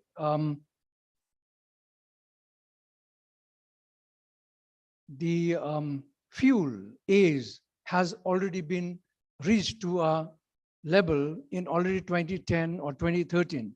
But given that fact, we are still spewing so much of carbon to the atmosphere. And we heard him say that 30% of the contribution to the greenhouse gas emission is done through agriculture alone. So that's a massive, that's a peak where actually we are suffering from. Now, if you look into Sri Patrick Mulvey's presentation yesterday, the second keynote address, he talked about agroecology friendly kind of agricultural patterns that we need to take, and he encouraged multi-cropping very much. My gratitude to him for bringing this very subtly but bravely to the world of our understanding. Then we had, as a panel discussion, we heard Sri Tarun Siddhar, who justified that human beings have evolved with agriculture and the changes are pertinent. We cannot do without. He was kind of not, in fact, rebuttaling onto Patrick, saying that this doesn't work anymore. But let me tell you that there is not his way, our way, my way, but there is our way, where we can really try to bring human beings at the center of development and think about how can we be nature friendly. We heard from just the presenter here, just before, Mr. Said Ghani, who talked about how nature tries to take up everything as we saw in the Nature's Museum. Let me give you one very small example. When we change things and not become natural, how it affects us. There is this golden rice now coming up, and it has very high content of vitamin A. Do you know what happens if the vitamin A is very high in our bodies? We will suffer with all the bone problems. We will have massive problem in our heart and in our systems. But imagine there are countries and people who eat 3 times their meal totally with rice. And if this rice is tasty and grows easily, you can imagine these people who are eating 3 times rice, normal, natural, organic rice that they grow, they're going to go for it. And I tell you, I promise you, this is done by, I'm brave to tell this, by few hands, the rich people who design everything for us.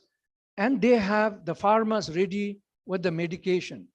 You know, all this disease that we imbibe today, whether it is cancer or diabetic, it's from our food habits. That's why I said, what we eat, we become. I can give you a lot of examples on this. Punjab is suffering, and we know it's after the Green Revolution. That's why I raised that first question. Why can't we go for multi-cropping and not monocropping? And you heard the answer if you were around. So let me just connect, before I give the floor to my sir here, let me just connect what Dr. Rajendra Singh spoke about Bhagavan.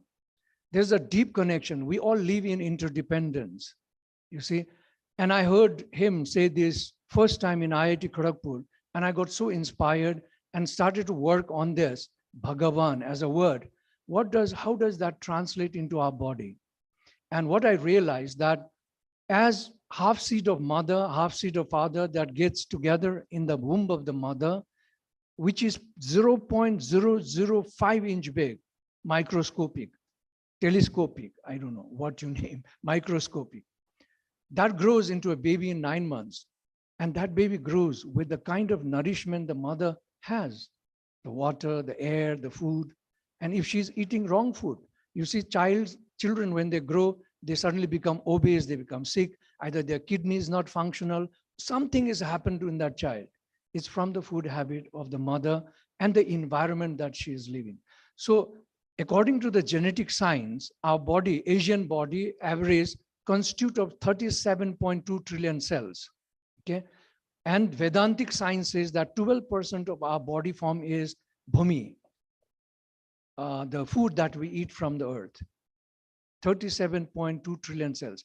American average is 50 trillion cells. Bhaga, Gagan. Ga is associated with 5 senses that we carry with us. Wa, Bhaga, there's a with it. He put it after wa, but what he told us then was after ga. Ga has a together, but we don't write that. Agni. Genetic science says that every cell constitutes of 1.4 volts of energy. When you multiply with 37.2 trillion cells in our body, I'm talking about average Asian body, we're getting over 50 trillion volt of energy in us. Where do we spend this energy? In doing all the bad things, in thinking all the negative things, right? Bhaga, Wana, Wa, Vayu. Even if every cell in our body required tip of a needle amount of oxygen, we're talking about 37.2 trillion tips of oxygen. What would that mean? It would fill a big room. So Vedantic science says 8% of our body form is Vayu, wind. 8% is energy, 12% is food. And then Neer, the final word is Neer, water. It is 72%. Mainstream science says 60 to 80%, but Vedic science says 72%. And we heard from Dr. Singh, Rajendra Singh, about qualifying that under we have water, above we have water, 72% of our globe is water.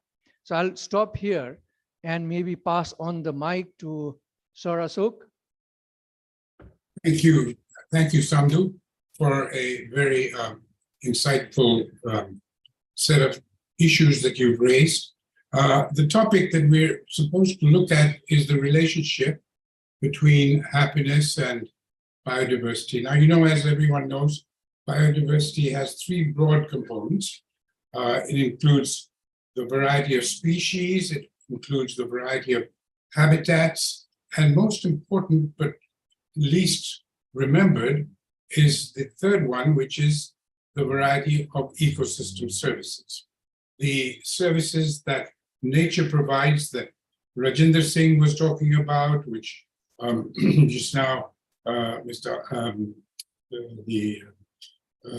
talk on museums was talking about, is essentially the variety of processes in nature that supply us with our well-being, indeed with our life. And no one has done more on the relationship between these than you and your colleagues, co-workers in Bhutan, which I think has pinpointed how important it is to have healthy nature if people are going to be healthy. Now, in the old days, in the Vedic times, and even in traditional times, not so long ago, human beings were not separated from nature. They were part of that third process, and of course, part of the first one, species. And they need a place to live, habitat, and to grow their food, and they get their water. So to some extent, traditional knowledge has understood all this. What I would like you to tell me is, how do you develop a methodology, a system of thinking that we've done with GNH, the Gross National Happiness, which relates happiness to the well-being of nature?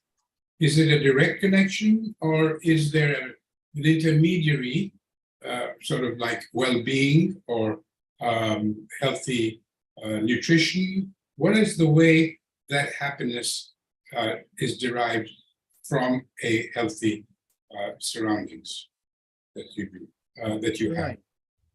Thank you so much for putting this question forward.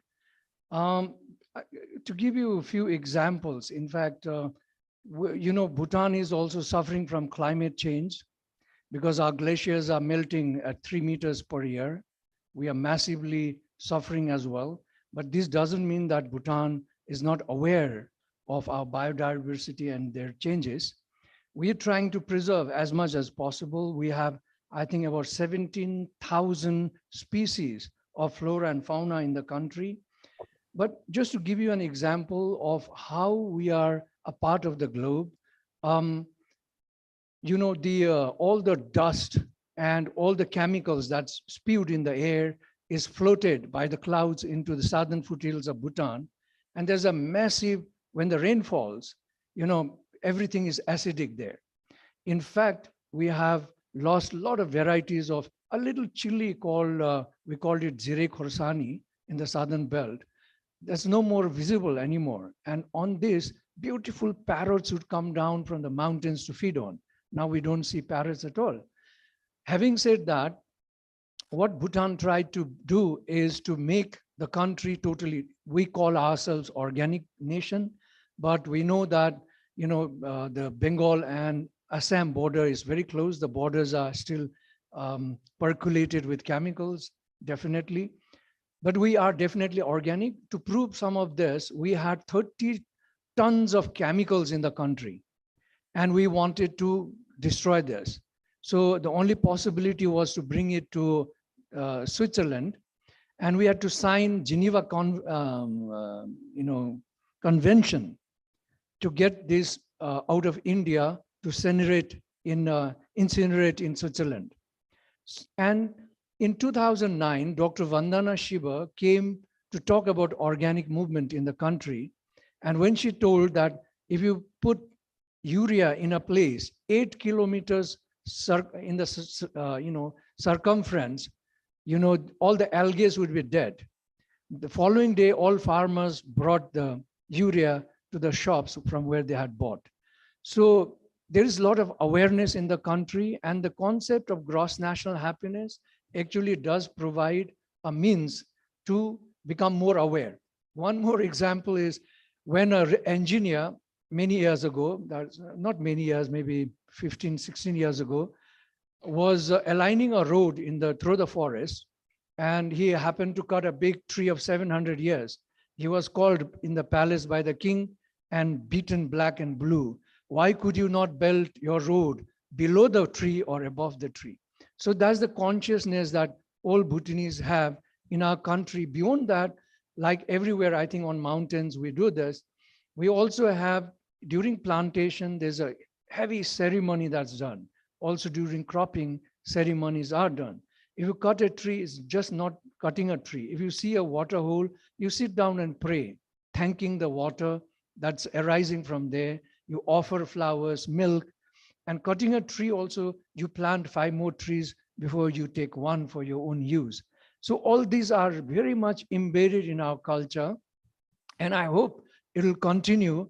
Why I'm saying I hope, because the country is trying to grow fast now, and I just heard that they want to bring Bill Gates and Melinda Foundation, and we know how it brings sufferance with BT cotton, in India, and also BT bananas in Africa. And I'm sure you'll also bring some kind of BT in our country, and all our organic system will be destroyed there. Well, Answer your question. I don't know. thank you. Yes, you did. The interesting part is that you have in Bhutan a national level commitment by virtue of the entire population to something that only a few NGOs do in most other countries. So we really need to learn from that. And I think to some extent, you're very much at an advantage. But happiness also includes the well-being of the community, the well-being of your society. Happiness doesn't come, if you look at Gaza today, you would learn quickly that without peace, it's very difficult to attain any level of happiness. So to some extent, the biodiversity, the health of the ecosystem is a very important part of attaining that kind of peace globally. If you analyze the wars that have taken place in the last few centuries, you realize that most of them have been to grab other people's resources, particularly biodiversity, particularly their food production, their access to water, whatever.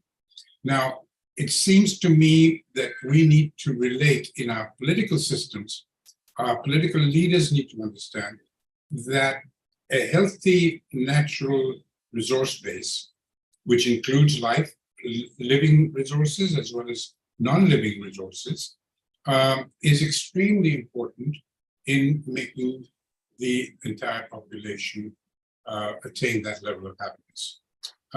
What do you think is the way we can communicate this to our political leaders?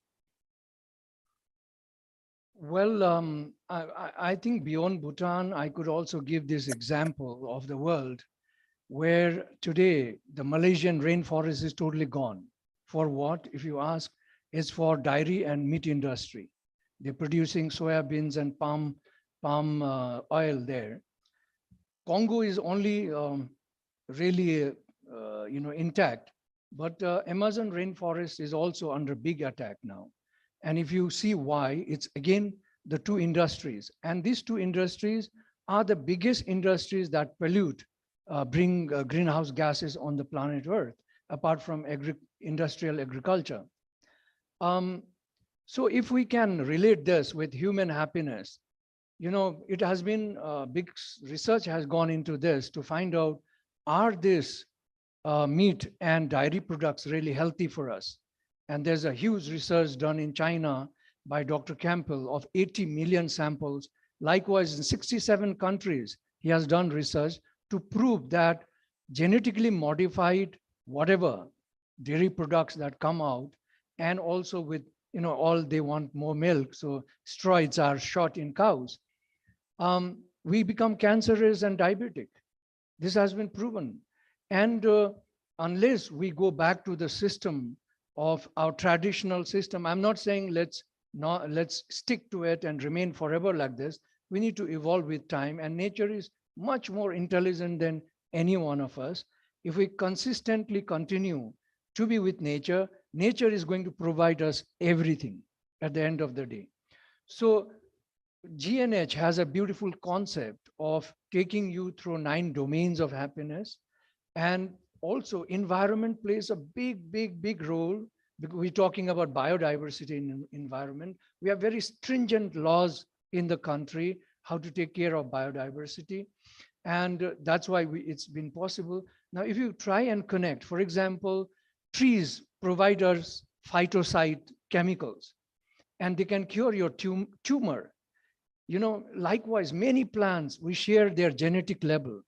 Like there is a beautiful, and some of the examples that I can give you, I hope I'm not running out of time, but I can give you as there are people with children of very high cadre in the government in Bhutan, but parents do want to live with their cattle because they're happy there. And we all know that farmers are much more happier, simply because we connect genetically with all that is around us. So biodiversity doesn't mean that it's for the plants and not for us, because we are the ultimate species on this planet Earth.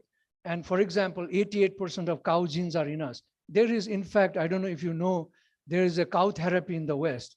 If you are anxious or very depressed, you go and hug a cow and you calm down immediately. Do you know, if you are in the forest, you calm down? If you are by the riverside, you calm down. Why? Because 76% of some of the fish genes are in us. Likewise, the little fruit fly, 46% of genes are in us. In Bhutan, we don't swat a fly. We never kill, because we know we have been blessed by all of them, because we learn the concept of interdependence. We are because of you. Otherwise, we don't exist. So if you start connecting with the biodiversity, we are built by them, and we have done nothing except to destroy them. And therefore, we need to calm our senses and become greater human beings that the term really refers to. Thank you. It seems to me that what all this amounts to is that we need to regain our traditional sense of oneness. The Vasudev Kutumbakam is now common knowledge, because everybody's been talking about it since G20, and it's now globally understood that we're all one family. And one family doesn't mean just human beings, it means all living things. And so I think what it amounts to is, and what your message is clearly saying, is that we have to have a longer term view of what constitutes a good life. We have to think of future generations as well as the present generations. We've got to improve the ability of people to live well, to live comfortably, to be productive, to be fulfilled as human beings. And in order to do that, you have to have a very healthy nature, biodiversity. And agriculture, of course, is the major human intervention into natural processes. 60–70% of what our lives are about, including water, including food, come from the earth. And so what I hear you say is that happiness implies that we take a good view of the long term of our planetary resources. So thank you very much for an excellent set of insights. And I hope everyone will have gained a lot from it. Thank you. I'll just wrap up in a minute. Thank you so much for being a part of me. We know that I think it was the first keynote address that mentioned that 800 people or 1 million people or 1 trillion people go hungry. 1 billion people go hungry every year. You know, of this, 600 are children only. And food is not a shortage at all. Do you know that to maintain the price level of rice, America throws into the water millions of tons of rice? Do you know how much, one of the presentation mentioned that how much food is wasted onto the streets because they can't be sold? I think there is a possibility for government to create more storehouses that can really have a long life for our products.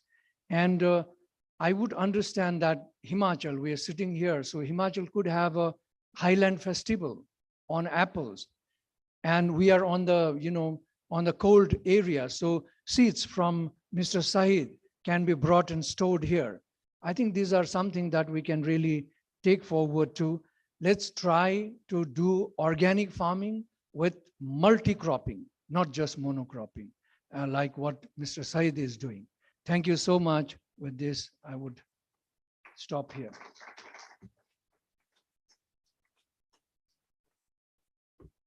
Thank you very much, Dr. Samdhu Chhetri and Dr. Ashok Khosla, for greater insights into happiness. I think it's well said that biodiversity and happiness goes hand in hand, and they are interrelated.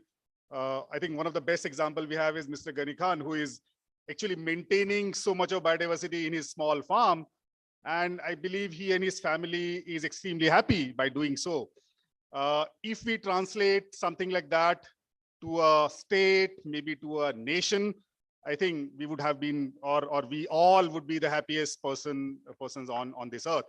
So let's try and conserve all of our biodiversity, not only plant, animal, but biodiversity in each and every sense. And I think that would lead to ultimate happiness. The last session we have today is by Miss Lauren Mune. I think we have a recording of that session. She's not live right now. So let me introduce you to the speaker. So Miss Lauren Mune is an artist and history interpreter with a deep interest in farming methods of the past, as well as for sustainable, resilient communities. She has a Bachelor in Arts in Graphic Illustration and certifications in facilitation. She is a member of CIMA, XRAC, and the Experimental Archaeology Association, and also LFAM, the Association of Living History Farm and Agricultural Museums, where she served on the board of directors from 2018 to 2021. She's still serving in LFAM on the Committee for Skill Training and Preservation. Her current work includes translating agricultural processes into graphic designs for such projects, such as Year on the Field, Draft Animals in the Past, Present, and Future, and the upcoming Global Draft Cattle Symposium in 2024. She travels across the globe, presenting historic portraiture for museums and events, as well as creating public art. So I think we can play the recording of her session. And then finally, we'll hold a small question answer session before the closing of this session.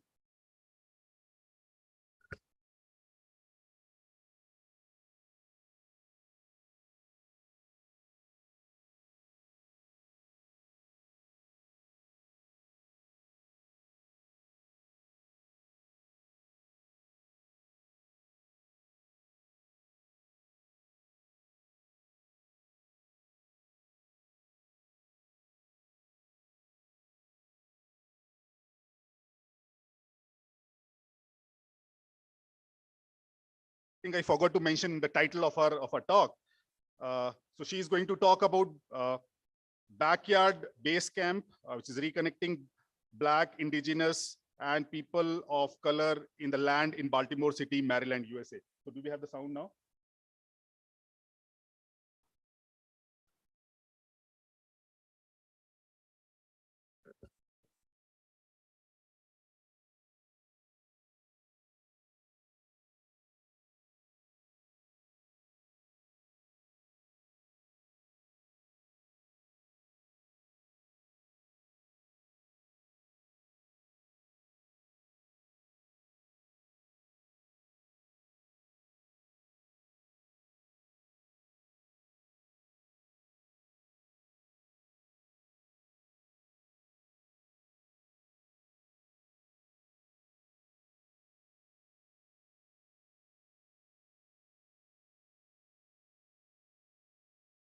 Sorry for a small technical glitch. We'll be back in a moment.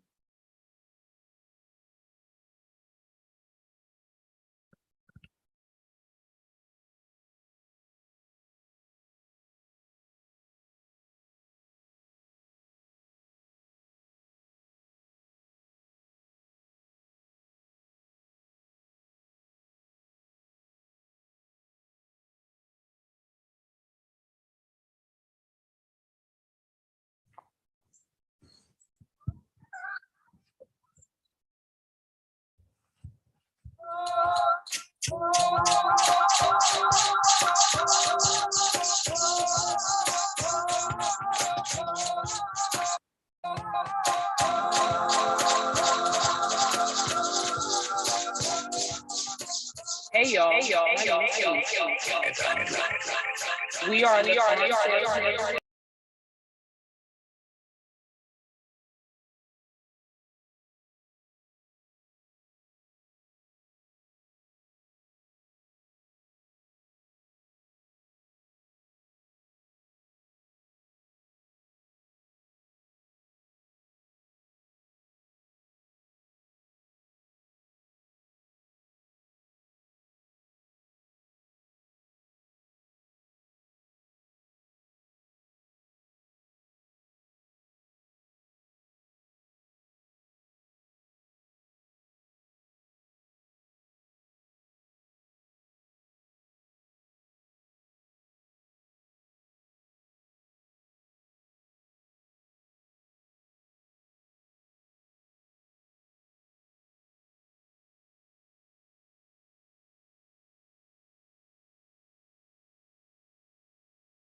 continue.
It is a it is an area which is preserved as per the nature. This is something that is also being extended as part of different programs, so that communities around can learn and can also experience the same set of feelings.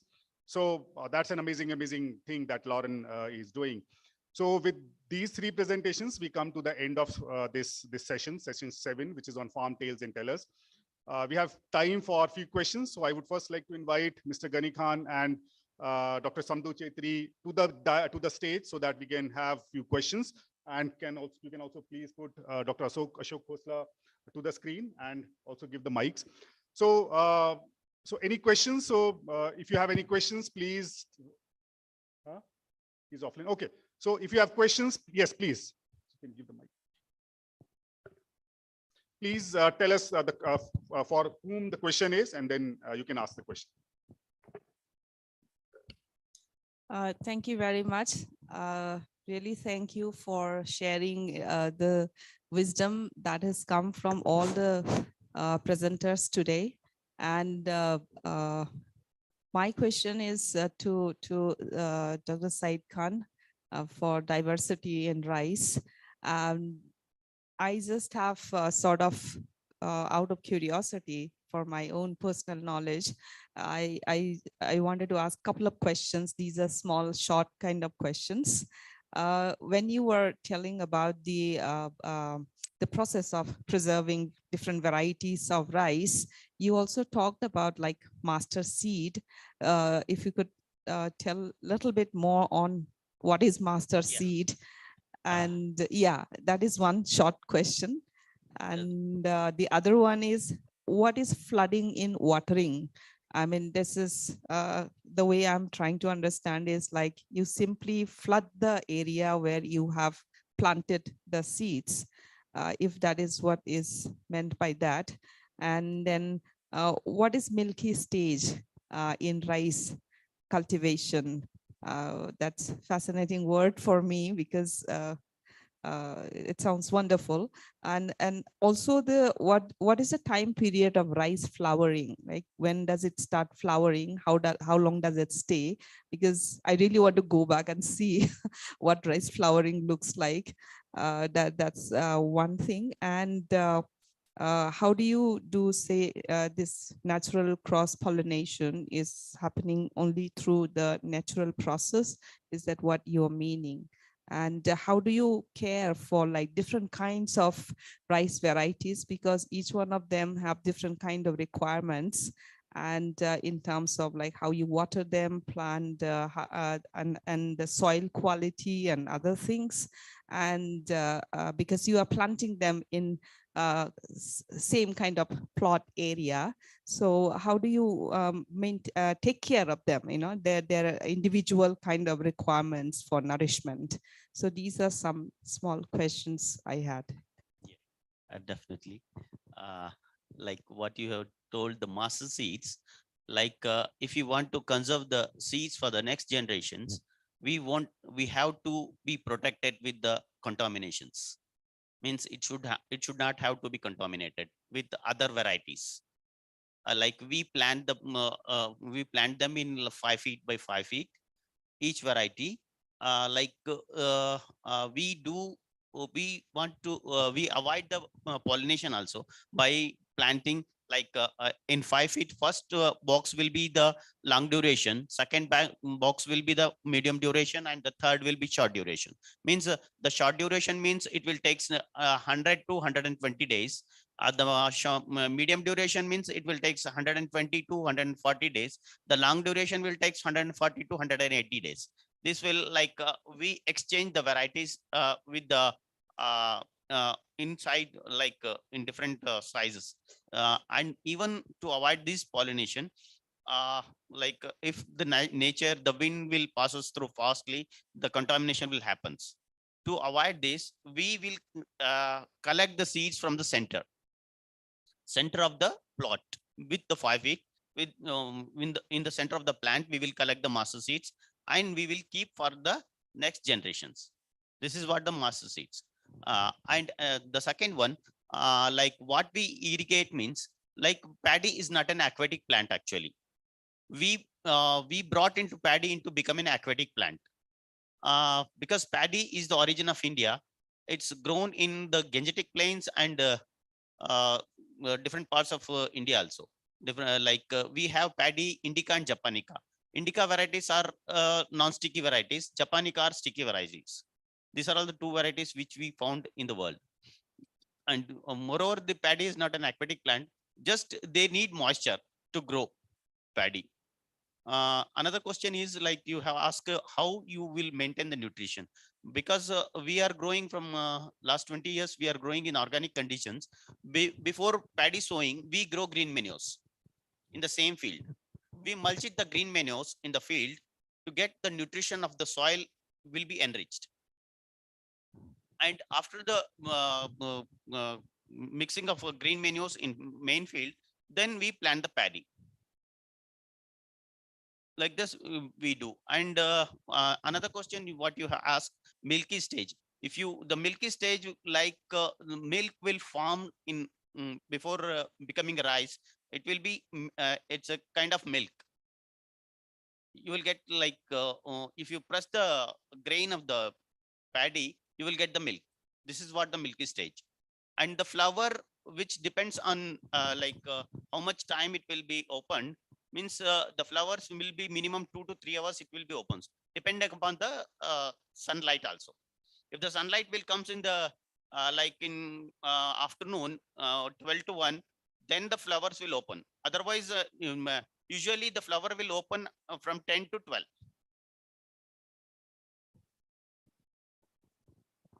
Depending upon the varieties. Depending upon the varieties, the flower will start. Like if we are sowing a short duration, means the flowers will start in 60 to 70 days. If we are going for medium duration, it will goes for 70 to 80 days. Like this, it happens. The flowering will happens. This is what the thing I think you have cleared my. Yeah, definitely. Thank you. Any other question from the audience?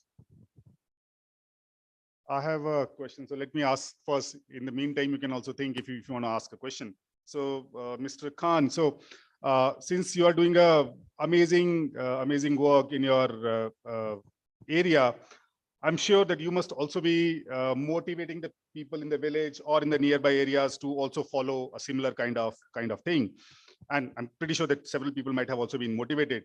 So what your take on this? Are people ready to take up organic cultivation with preservation of varieties on a large scale, or they are a little apprehensive, maybe because of economics involved into it, maybe because of small land holdings? So what is your feedback, because you are into this for last several years? How you see this to grow from one family to maybe a one village, maybe to a city, and then maybe to a state and the whole country? The corona has done the things. Like everybody is conscious about health now. Now the farmers are coming to grow the organic products, means organic crops they want to grow, and they want to sustain their families with the chemicals.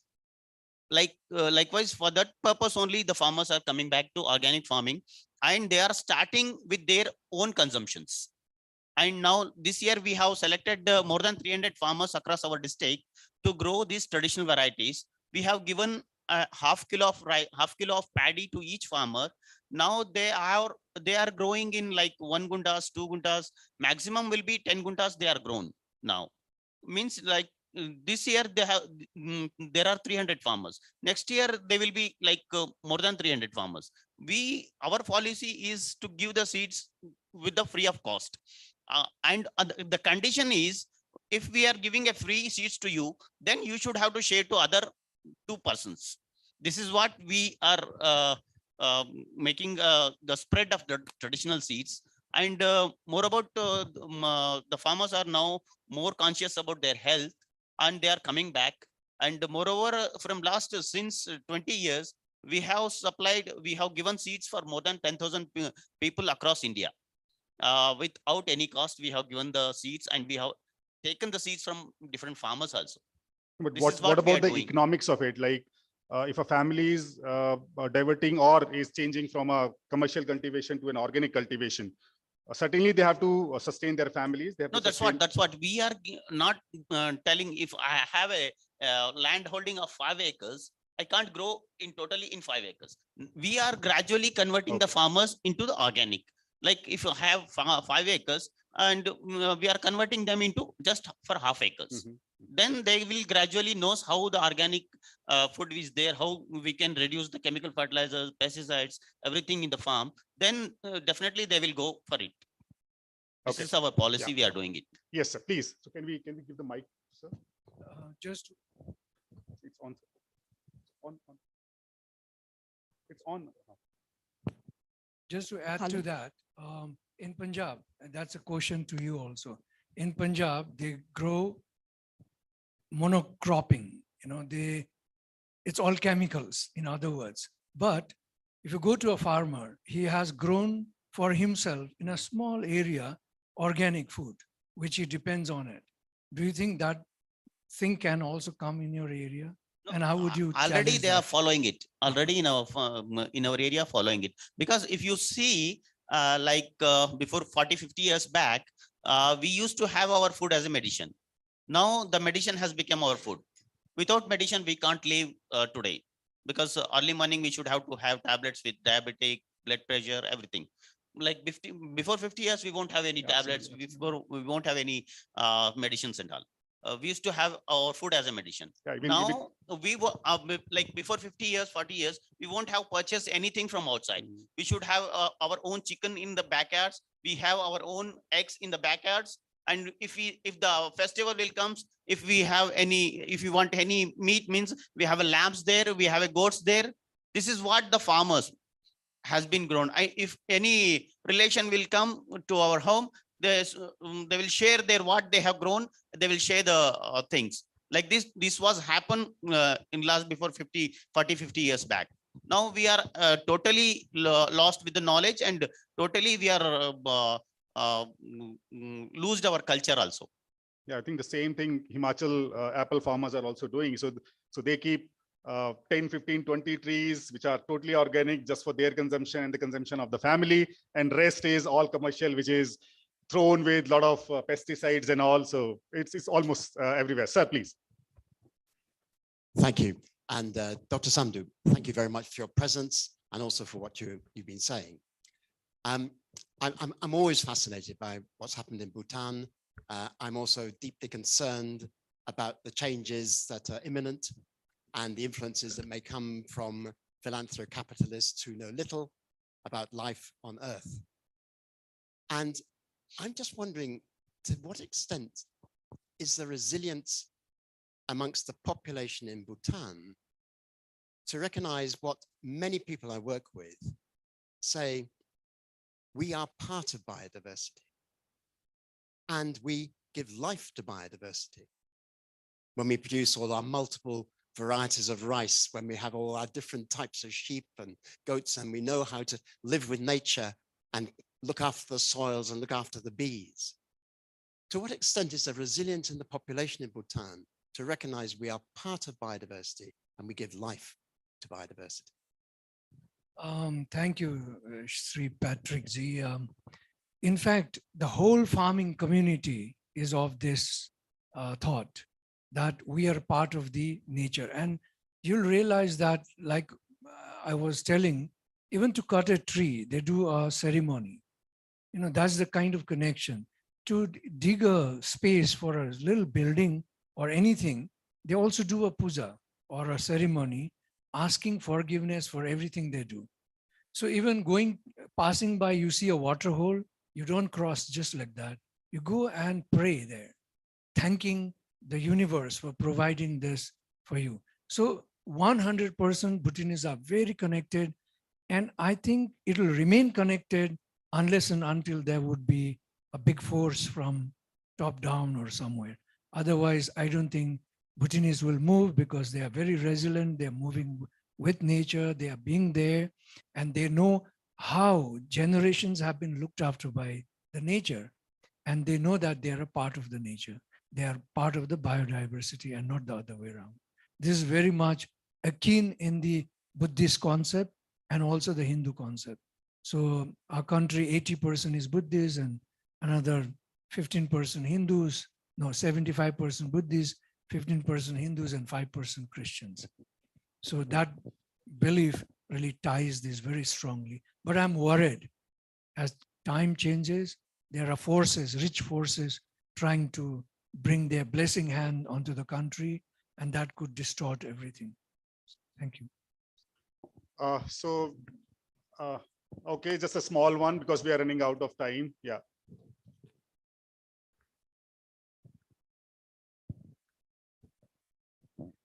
Thank you very much, Dr. Samdu, for addressing this whole issue of happiness again.